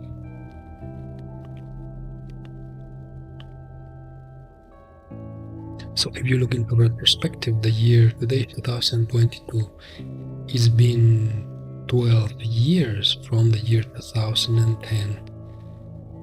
And And the very funny thing is that the pipeline Nord Stream, it was completed 1 year ago, the year 2021. The pipeline was completely finished and it was about to be open. And even though for these also extra 10 years, the Americans, they were finding all kinds of excuses to stop this project, and they were putting all kinds of sanctions on companies that were constructing this pipeline. So literally they were putting sanctions and forcing companies, European companies, to stop working together with the Russians, so this pipeline would never finish. So if you look at this information, they were trying really hard for 20 years to stop this project, 22 years, something like that. And apparently they succeeded, because the pipeline was not opened, even though it is finished. It is completely finished. Everything is completely new, modern, high-tech, whatever. It is finished, but it is closed, and nobody knows if it will ever be open. So by looking at my example, you can see that it was 2 decades in the making for this dependence to increase it, to continue from the part of Germany. And if the pipeline would have been opened, then perhaps Europe would not be where it is today. So what it is also really funny, it is that the Germans and Europe, they knew in which situation they were. They knew their great dependence on Russian energy. And then suddenly today, this year, in 2022, they decided to start putting sanctions on Russian energy. And they decided to suddenly stop buying Russian energy. Even though the current level of industrialization which exists in Europe depends on Russian energy entirely. And like I mentioned, the leverage is 100 times leverage. And the leaders in Europe, they suddenly decided to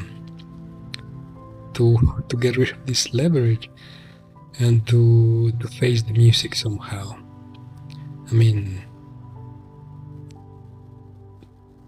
it's something like a mystery to what the leadership in Europe was or is currently thinking by these actions. Okay, anyways, so currently they want to find a replacement for Russian energy. And so the politicians, leaderships, everybody in Europe knows that to replace the sources of gas and to put the new infrastructure and to get everything to the level that it was last year is going to take them something like 5 years, 10 years, if they can find new sources of energy from other countries like Nigeria, for example. They want to buy gas and oil from Nigeria, but the thing is that there is no infrastructure in Nigeria to bring all the gas to Europe, so they would need to build all of this, and it's going to take 5 to 10 years minimum in an optimistic scenario. So I mean, not a lot of people know this, but there is no way to keep the level of industrialization which Europe currently has. There is just no way to keep it. And so when the leaders are telling the population that they are going to somehow magically fix this, they are just lying to the population, because there is absolutely no way to replace the cheap energy that they used to get. And the leverage was 100 times, and there is just no way to replace it. So when this guy in Germany when he goes to his people and he tells them like, hey, you know, this winter you just gonna have to ride it out just this winter and like get some wood and start heating your home with some wood, but like next year is going to be better. So when he says this, he's lying, and he knows that he's lying, and all the politicians know that they are lying, and everybody at the top levels of government, they know that they are lying. They know that it will take 5 years, 10 years to replace this energy, if they can find the replacement. So Europe is about to be deindustrialized.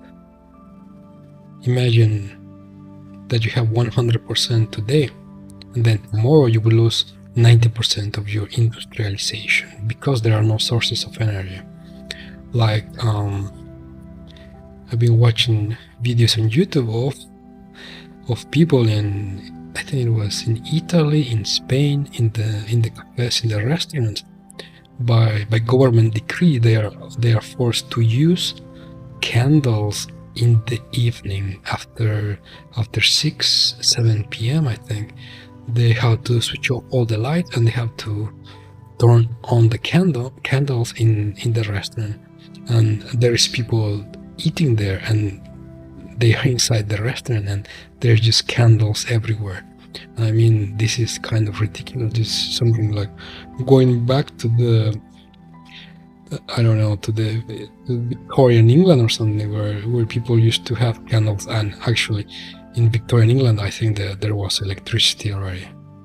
So this is something like going back to the Renaissance or something. So we're going back 300 years back into the past to a deindustrialized Europe. It's kind of funny and kind of pathetic at the same time. And myself as an European citizen, I completely disagree with the posture of the government.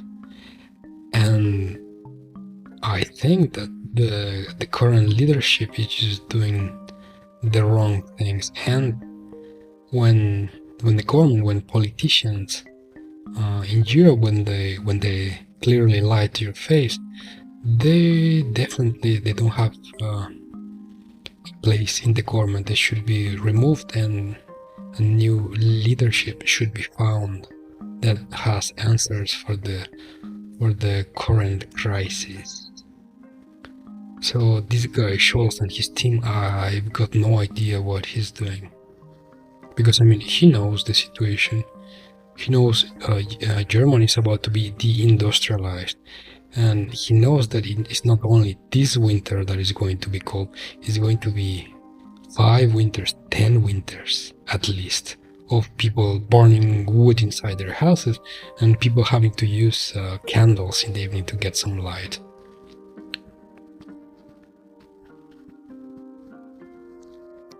So you all know what to do as a conscious citizen. You have to get your potatoes, you have to get your pasta, and maybe you should get a couple giant African ground snails, and you should start your snail production to be self-sufficient, to have some sources of protein. If you've ever been to France, there is a very delicious dish called escargots. It's these small little creatures cooked in butter in the oven, and these delicious small snails, I'm quite sure they taste exactly or the same to this giant snail from Africa.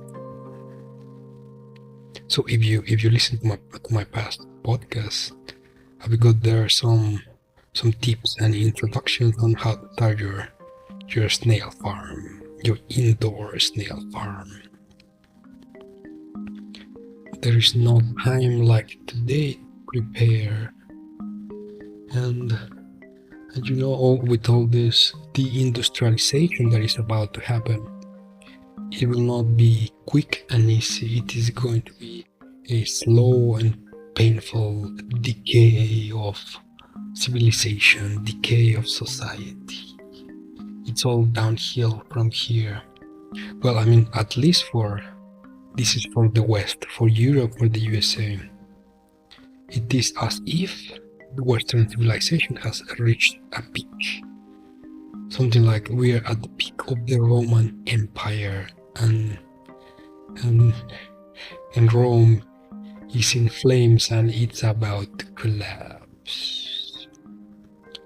So you get your potatoes, start grinding your potatoes, and survive the apocalypse.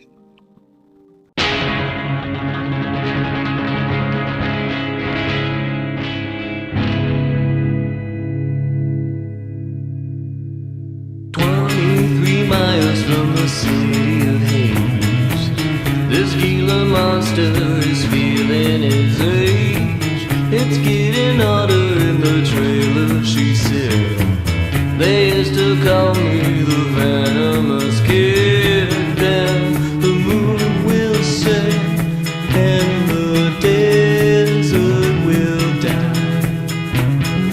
Creatures retreat to their burrows and cry.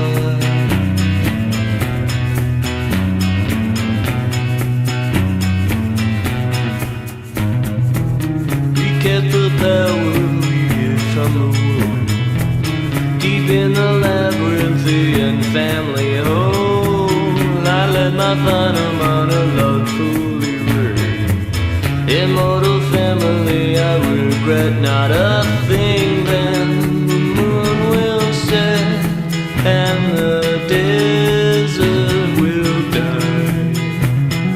Creatures retreat to their burrows and cry. They cry, they cry.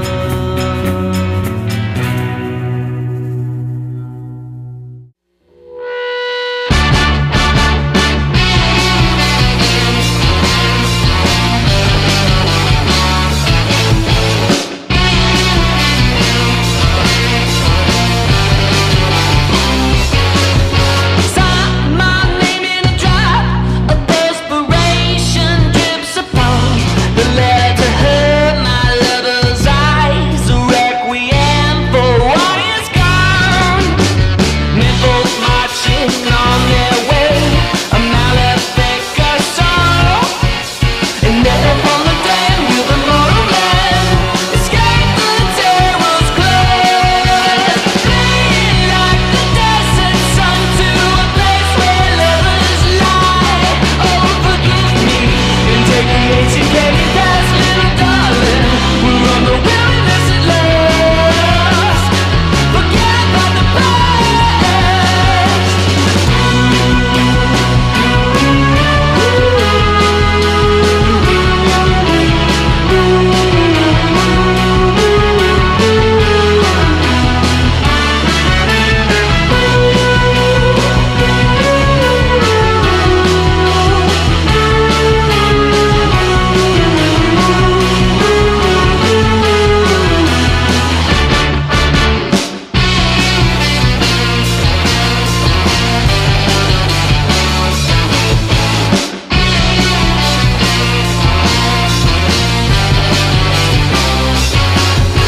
Found my letter and knew I had gone to deliver on. I laid them four boys down to rest. Their eyes would never see the sun. But we are riding through the past. My spirit drew her near. Upon the spider stones stood her brother's bones, the man whom she once feared. Fleeing like the desert sun to a place where lovers lie. Oh, Maria, now come and blew her off the sands with the jackal who run the wilds of his land. The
Welcome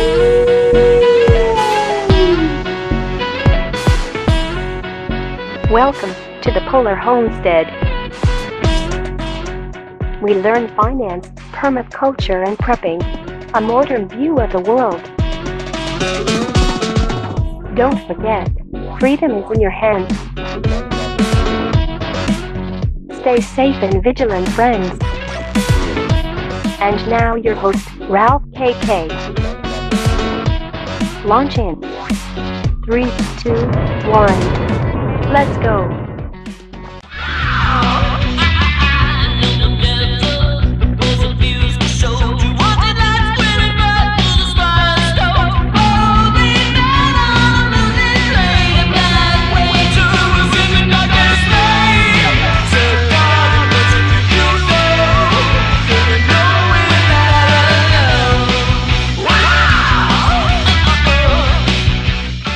My fellow humans, welcome to the apocalypse. This is me, your host, Ralph KK, and this is the podcast. So we are literally here. It is autumn. It is cold outside. It is rainy outside. The leaves, they are turning red. So pretty much everywhere you go, you can see the red forest with the red foliage, and there is many or a lot of autumn vibes. If you are into Halloween and that sort of stuff, it is soon to come. We are something like 4 days away, I think. Actually, it's 29 today, so we are 2 or 3 days away from the Halloween festivities. And if you're superstitious or not, supposedly from ancient times, people believed that the veil of reality would become thinner, specifically around this date, the 1st of November. So many cultures across the world, across centuries, across millennia, they all had the same belief that during this date, the veil of reality would become thinner, and therefore humans would be able to see more than what they usually see. So, for example, humans could see either spirits or creatures from another place, from the other side, from another dimension, from an alternative reality. And what it is really funny, really interesting, and really conspiratorial, it is that all these many people from many cultures, from many places, across centuries and millennia, they all had the same belief that on this date you could see the other side, that you could communicate with the spirits, that you could talk to them, that you could see them, that they could perhaps leave you messages. Anyhow, fear not. If you do not have any supernatural abilities, you do not need to go far away to see some strange things happening in the world. Perhaps we are in the middle of apocalypse or in pre-apocalyptic times. If you've been following the news, like around 2 days ago, the Nord Stream pipelines, they were sabotaged under the water. So Nord Stream 1, Nord Stream 2, they were sabotaged. They have a big hole in the pipes, and all the seawater went inside and all the gas came outside. And as it stands today, these 2 pipelines, they are unsalvageable. And as it stands today, these two pipelines, they are unsavable.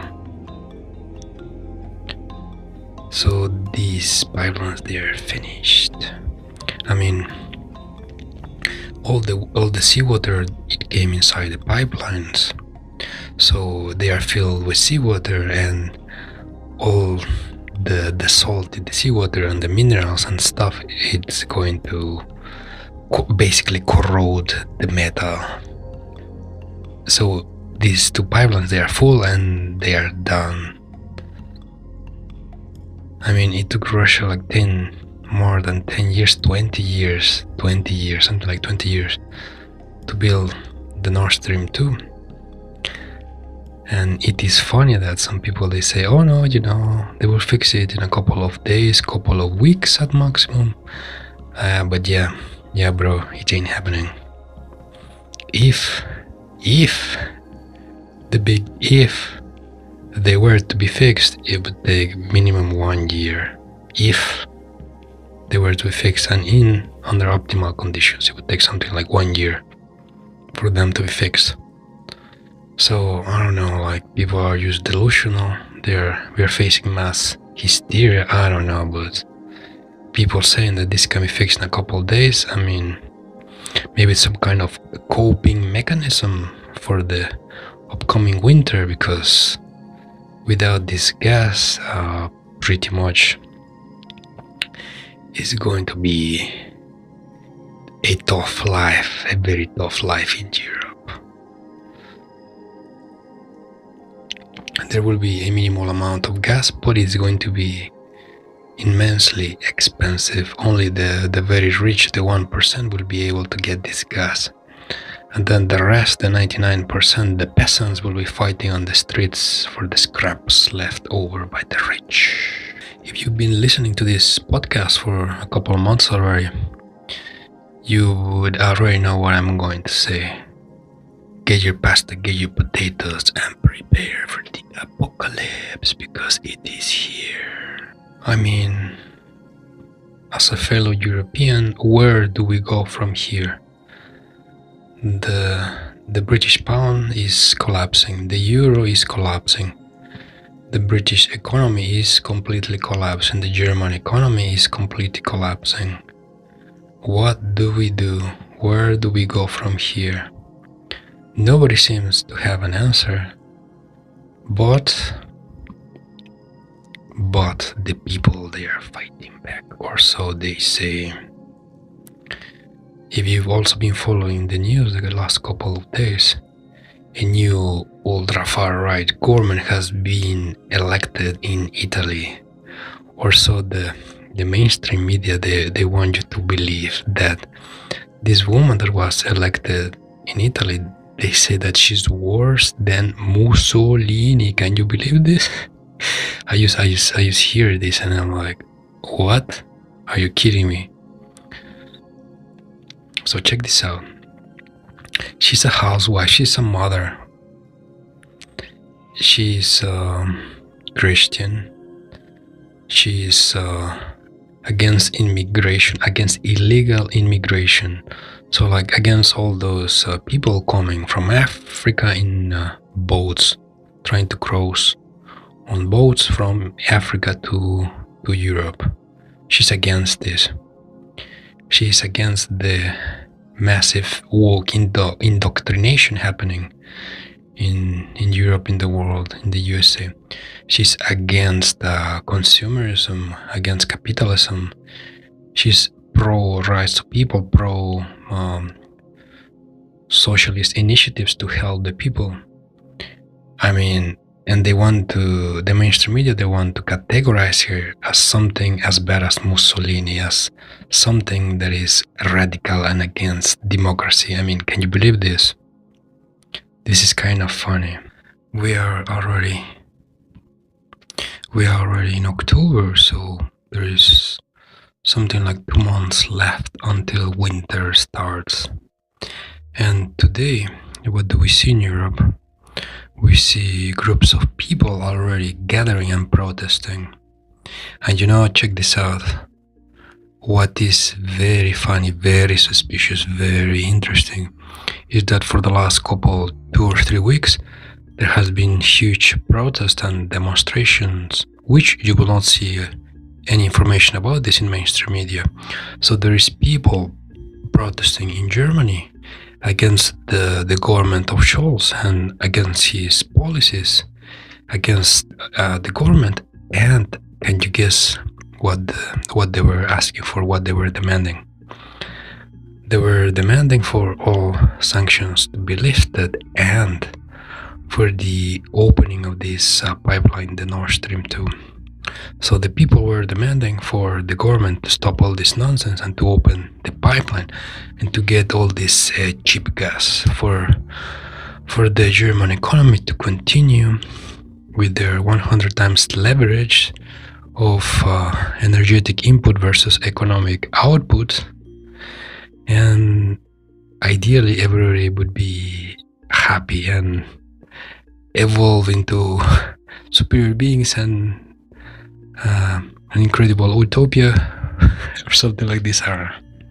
Anyways, so it is very funny, very interesting, very suspicious that people were already protesting and they were demanding for the pipeline to be open, and then suddenly today, 2 or 3 weeks later after the protest, which are happening daily, so after the protest started, suddenly, suspiciously, the pipeline is sabotaged and completely destroyed. So then opening the pipeline, it is not an option anymore. And now it doesn't matter how much the people protest and try to pressure the government, the pipeline will not be open, the situation will not be fixed. Nobody will be getting that cheap gas anymore. But regardless if the pipeline is still there or not, regardless of this, the people will keep protesting, and the current governments, they will be taken out of power and new people will be elected. And what is going to happen is that we will have populist movements again. I mean, these kind of things, they go in cycles through history. And what's next to come is that maybe some extreme populist movement will be elected to deal with the current situation. Because where we are right now, it is that the rich, they live a very comfortable life and they just keep overworking the peasants till the last drop. Therefore, there is so much social inequality that the peasants are getting very angry. And then it is time for the peasants to rise and to change the government to populist movements so that everybody gets their equal share. So this is what we are going to start seeing in Europe. In Europe and in the rest of the world, most likely. And you know, if World War III happened or started right now, like many, I mean, the top governments, they have like such crazy weapons that I am not sure like civilization will survive or not. It just depends how crazy it gets. So check this out. China has like some very crazy weapons which will be used in the next big World War III, you know. So for example, I was watching online yesterday. There is a video of a swarm of drones that the Chinese created, and the Chinese military, they have it. So it is a swarm of drones. They act collectively and they behave like insects. So like a swarm of bees, like a swarm of locusts. So they are very cheap to make. Their artificial intelligence is very advanced. So the drones, they don't behave like one individual. They behave like a swarm. So 100 drones, they think collectively and they move in sync together. So what can you do with these drones? So in a war, in the battlefield, you can attach an explosive charge to each one of them, and you can send them out into the battlefield to destroy key infrastructure, key targets, or people in itself. Like some, for example, you can set it out to chase like a one person, like some very important person. You send 100 of these drones to find one person, and they explode at the same time, and nobody would survive. Or you send these drones to destroy like a building, or like a command center, or like a ship in the sea. So the uses for this, it's infinite, it's endless. How would you deploy them? You can deploy them from the ship. I mean, you can deploy them from the sea, from ships in the sea, from military vehicles near the war zone, and also you could deploy them from space. So there are many countries out there who have like these very crazy weapons, and a lot of these weapons, they are not known to the public, or even they are not known to other adversary countries.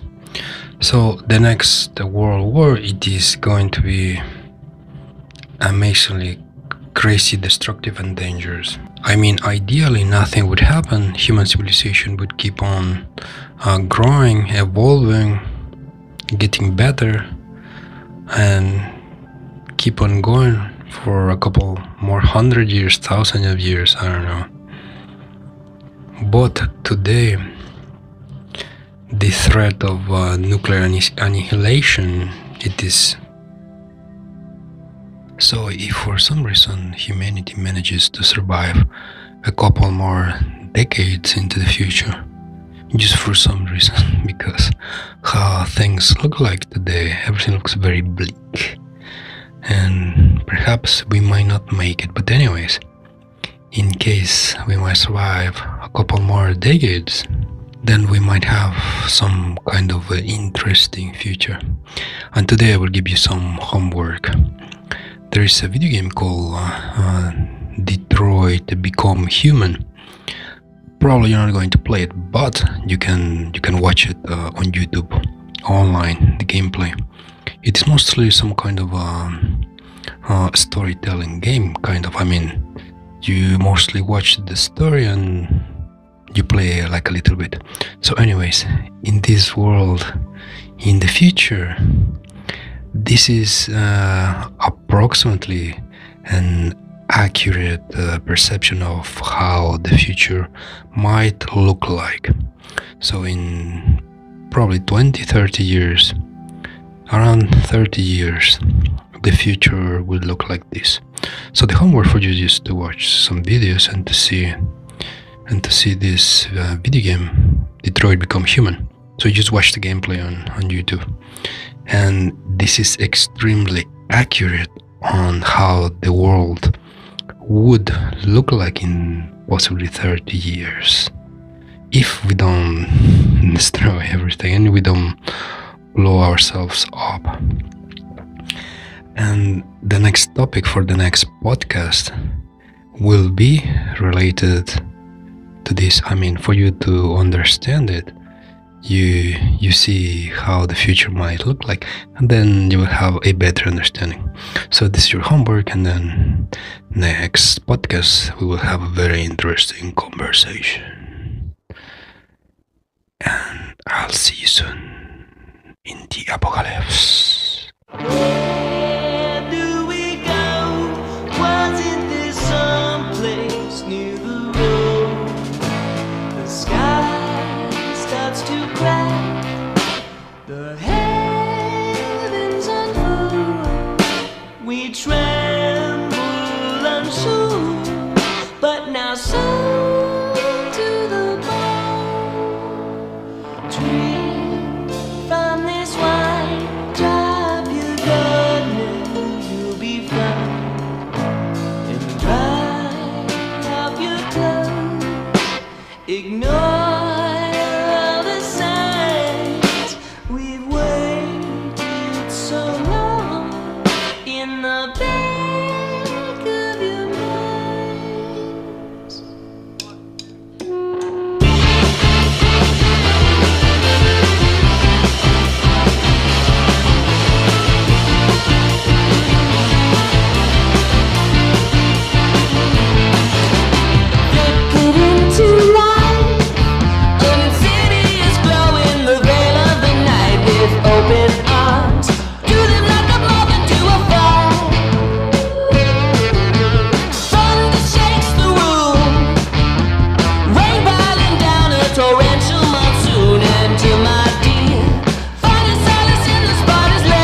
Welcome to the Polar Homestead.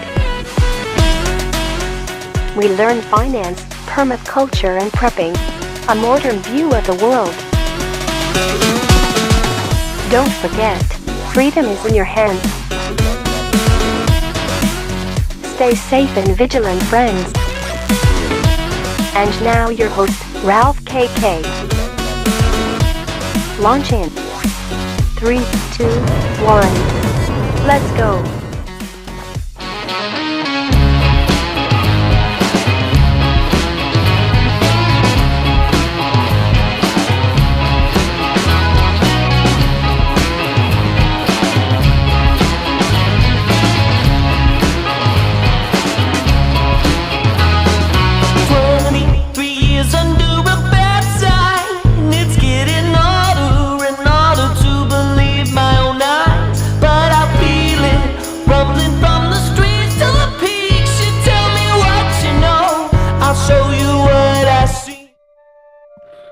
Welcome to the apocalypse. This is me, your host, Ralph KK. And this is the podcast.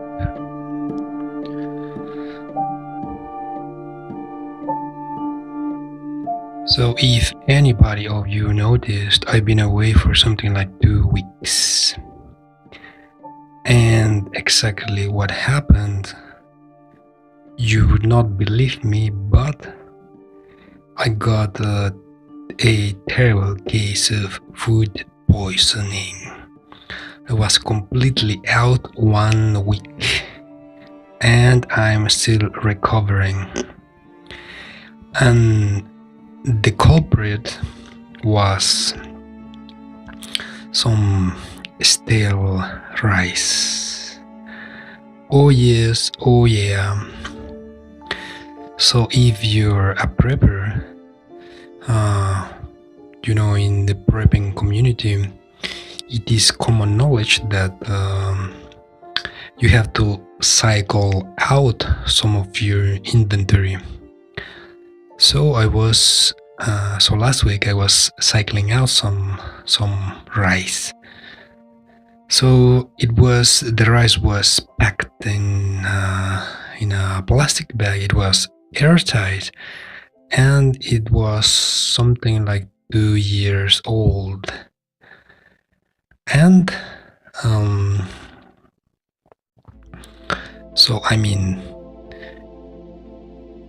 if you looked at the rice, it just looked completely normal. It just looked perfect. It was just white rice. There was no mold, nothing strange about it. Just like some very common, very simple, common looking white rice, nothing out of the ordinary. So the bag, it was airtight. I opened it, I took out all the contents, and everything seemed fine. The only thing that seemed strange, it was the smell. The rice had some kind of peculiar smell. It was, I checked it out, and what I thought that this was, some grains, they have this particular smell of the mill where the grains are processed. Yeah, it is a very particular smell, and if you know what this smell is, you can recognize it. So I had a look at the rice, and it had this particular smell, which smell like a mill. Like all grains, they have this smell, and some grains, they have this smell more than others. And this rice in particular, so at the time I didn't think about it, I didn't notice, but now if I look back in retrospective, so the rice, it had this kind of chemical smell, this smell like from the mill, and it was like very strong. So at the time I didn't think anything about it. Yeah, so I just proceed to boil the rice, cook it as usual, and so I cooked it, and then I just ate it just as I would any other rice any other day. And oh my goodness, you would not believe what happened. Like something like 2 or 3 hours later, my state was terrible. You could say, or I could say, that it felt as if I had drank some poison from the Middle Ages or something. I had a terrible pain in the center of my stomach. It was just like if they were trying to stab me with a knife or something. I just had terrible pain. I couldn't even move. I couldn't sit in any position. And I just knew that something was wrong. So at the time, I had already got sick. So 3 hours later, I felt as if I had some poison in my stomach. And I didn't think much of it because, like sometimes you get sick, whatever. And I just treated this like some common or whatever kind of food poisoning. Like again, sometimes you don't think too much of things, but in reality there could be like some serious cases of food poisoning which can be like very dangerous. But at the time I didn't think much about it. I just thought that, oh yeah, I got sick, whatever, we'll see what happens tomorrow. So the symptoms, it felt like I had some poison. I had eaten some poison and I had terrible pain in the center of my stomach. This was the whole night. I also had some fever, and the culprit, so probably it was like some fungi or some kind of mold, because the rice, it looked perfect. There was nothing odd about it. Maybe there was no black mold, but it could have been just some white mold there, which you cannot see. So it was most likely fungi, because when you have like food poisoning caused by bacteria, the symptoms are completely different. So the fungi, it is growing in the rice. It creates toxins, and then they stay in the rice. And it doesn't matter if you boil the rice, the toxins, they stay there.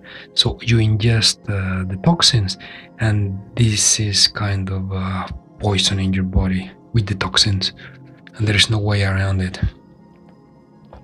So 3 hours later, I felt this explosion happening inside of my stomach. Had terrible nausea. I felt dizzy, didn't know what to do. And here was my first mistake. When you have food poisoning, so like you have two options. You can either write it out like a man, or you can go puke. You can go vomit. So I just write it out like whatever, like things will become better, yeah? So this was a mistake. So because most likely, so the rice was full of toxins from fungi, so your body, it cannot process this. It's not the same as a bacterial infection when your body can fight the bacteria. So the toxins, they are there, they are in your stomach, they're in your body, and they are poisoning you. So my mistake was that I did not go out there to the loo and puke, If I had done that at the moment, I would have not got so sick. So this is for you people who are preppers. Take notes. So when you get food poisoning, there are different sources. So it can be bacterial, it can be toxins from fungi, it can also be viral, and they all have different symptoms. So if you get food poisoning from fungi, from toxins, from mold, you should definitely go out and puke, because you do not want to keep that in your body. So my mistake was that I did not go out there to puke. I just kept it in my body, and I just tried to write it out like a man.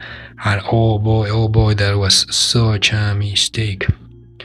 The whole night I was in terrible pain in my stomach. I could not sit, I could not lie down, I could not do anything. Even if I drank water, the pain wouldn't go away, and the pain just stayed there. At the time, I really thought that I was going to die, and I was very close to call the ambulance to go to the hospital. But like I said, if you're a prepper, you're strong, you're a man, you try to write out things, yeah? So I just tried to lie down, tried to sleep, and I just carefully monitor my condition. So it was 3 hours later the symptoms started, and then so the time went by, and I think I felt the worst like 4 hours later, and then the symptoms just slowly started to go down. And because the symptoms, they became less what they initially were, so this is a signal that the symptoms reached their peak, and then you're just coming down for whatever thing you got. And what I should have done at the time, yeah, when I just first noticed the symptoms 3 hours later, when I first started to get sick, yeah. So what you are supposed to do is you grab a big glass of water, you drink the water, and then you go to the toilet and you try to puke, you try to get rid of all this nasty stuff that you were trying to digest, yeah. And then after your stomach is clean, you have to go back to the fridge and you have to drink some milk. 1 glass of milk, 2 glasses of milk. This is usually what doctors recommend when you drink some kind of poison. The first thing they tell you to do is to drink some milk, and this somewhat it can cancel out or make the symptoms less of what they would be. So pay attention, take notes.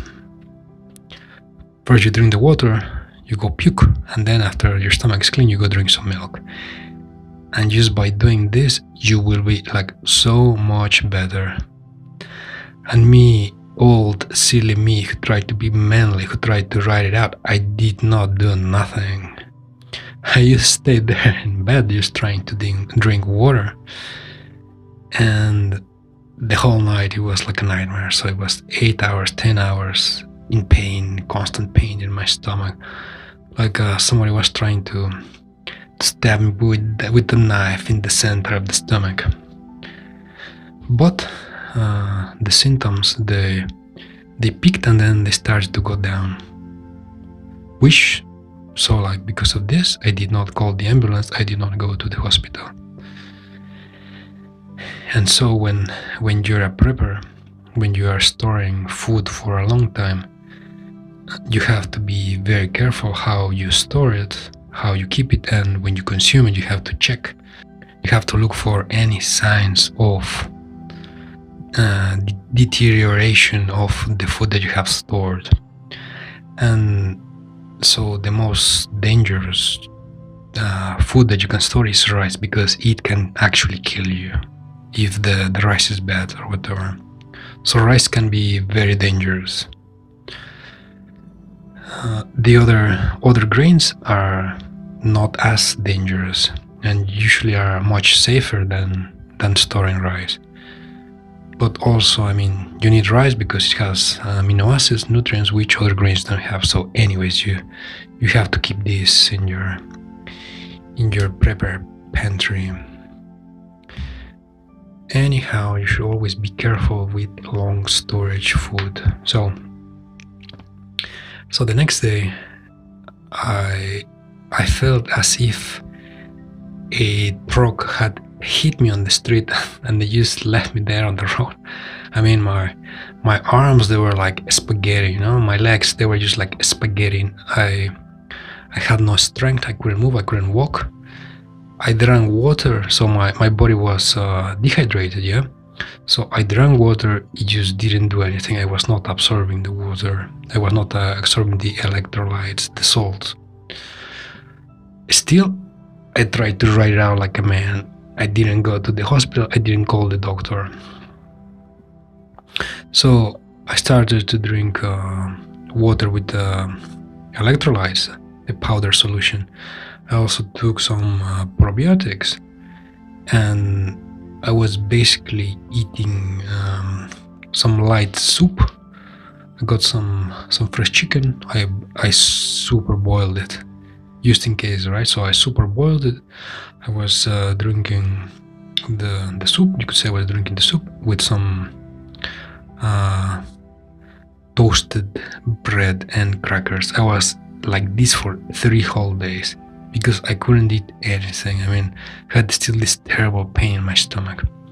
So the symptoms, they kept becoming less and less and less. So, I mean, this is a sign that you're not so bad, that you're becoming better, right? So all of this process, it took 1 whole week. And after that, I mean, I'm kind of okay, but not really. I'm still recovering. I'm still eating some kind of soup with some kind of crackers, but oh boy, you need to be careful when you're eating your food from storage. You have to be very careful. You need to check that the food is safe to eat. Another dangerous thing to eat, you could say, is canned food, but that you canned yourself. So like pickled stuff, any stuff in any kind of stuff that you pickle and you can yourself. If it's stored for like a long time, so there in the liquid there a nasty bacteria that could have botulism. This can kill you. So again, you have to be careful, and you cannot smell it, you cannot see it. There could be no signs of it, and it could be there, and it could kill you. I mean, there are really no methods to know if something is spoiled if there are no like visible signs. There are almost no methods to know if this is okay or not okay to eat. I mean, if it is not visual, there just are no methods unless you use like a laboratory or something to check if there is bacteria or fungi in the food, yeah? So when you're eating food that's been stored for a long time, always start with a small portions. So in case that the food is bad, the symptoms would not be so terrible. So let's say you are opening some rice or some rice and some oatmeal that's been stored for like 5 years, 10 years. So first you wash it with water like very, very carefully, like several times. This can also help to take away whatever it's in the grains or in the rice or in the oatmeal. And then you cook it completely until it's almost melting or whatever. So you super cook it, and also again you take away the water that is already been boiled. So also some of the stuff will come out in case there is something. And then what you do is, so the food is ready. What you do is you eat a spoon and then you see how you react. If you are still okay after 3 hours, 5 hours, then it means the food is safe to eat. This can be a precaution when you're trying to eat some food that's been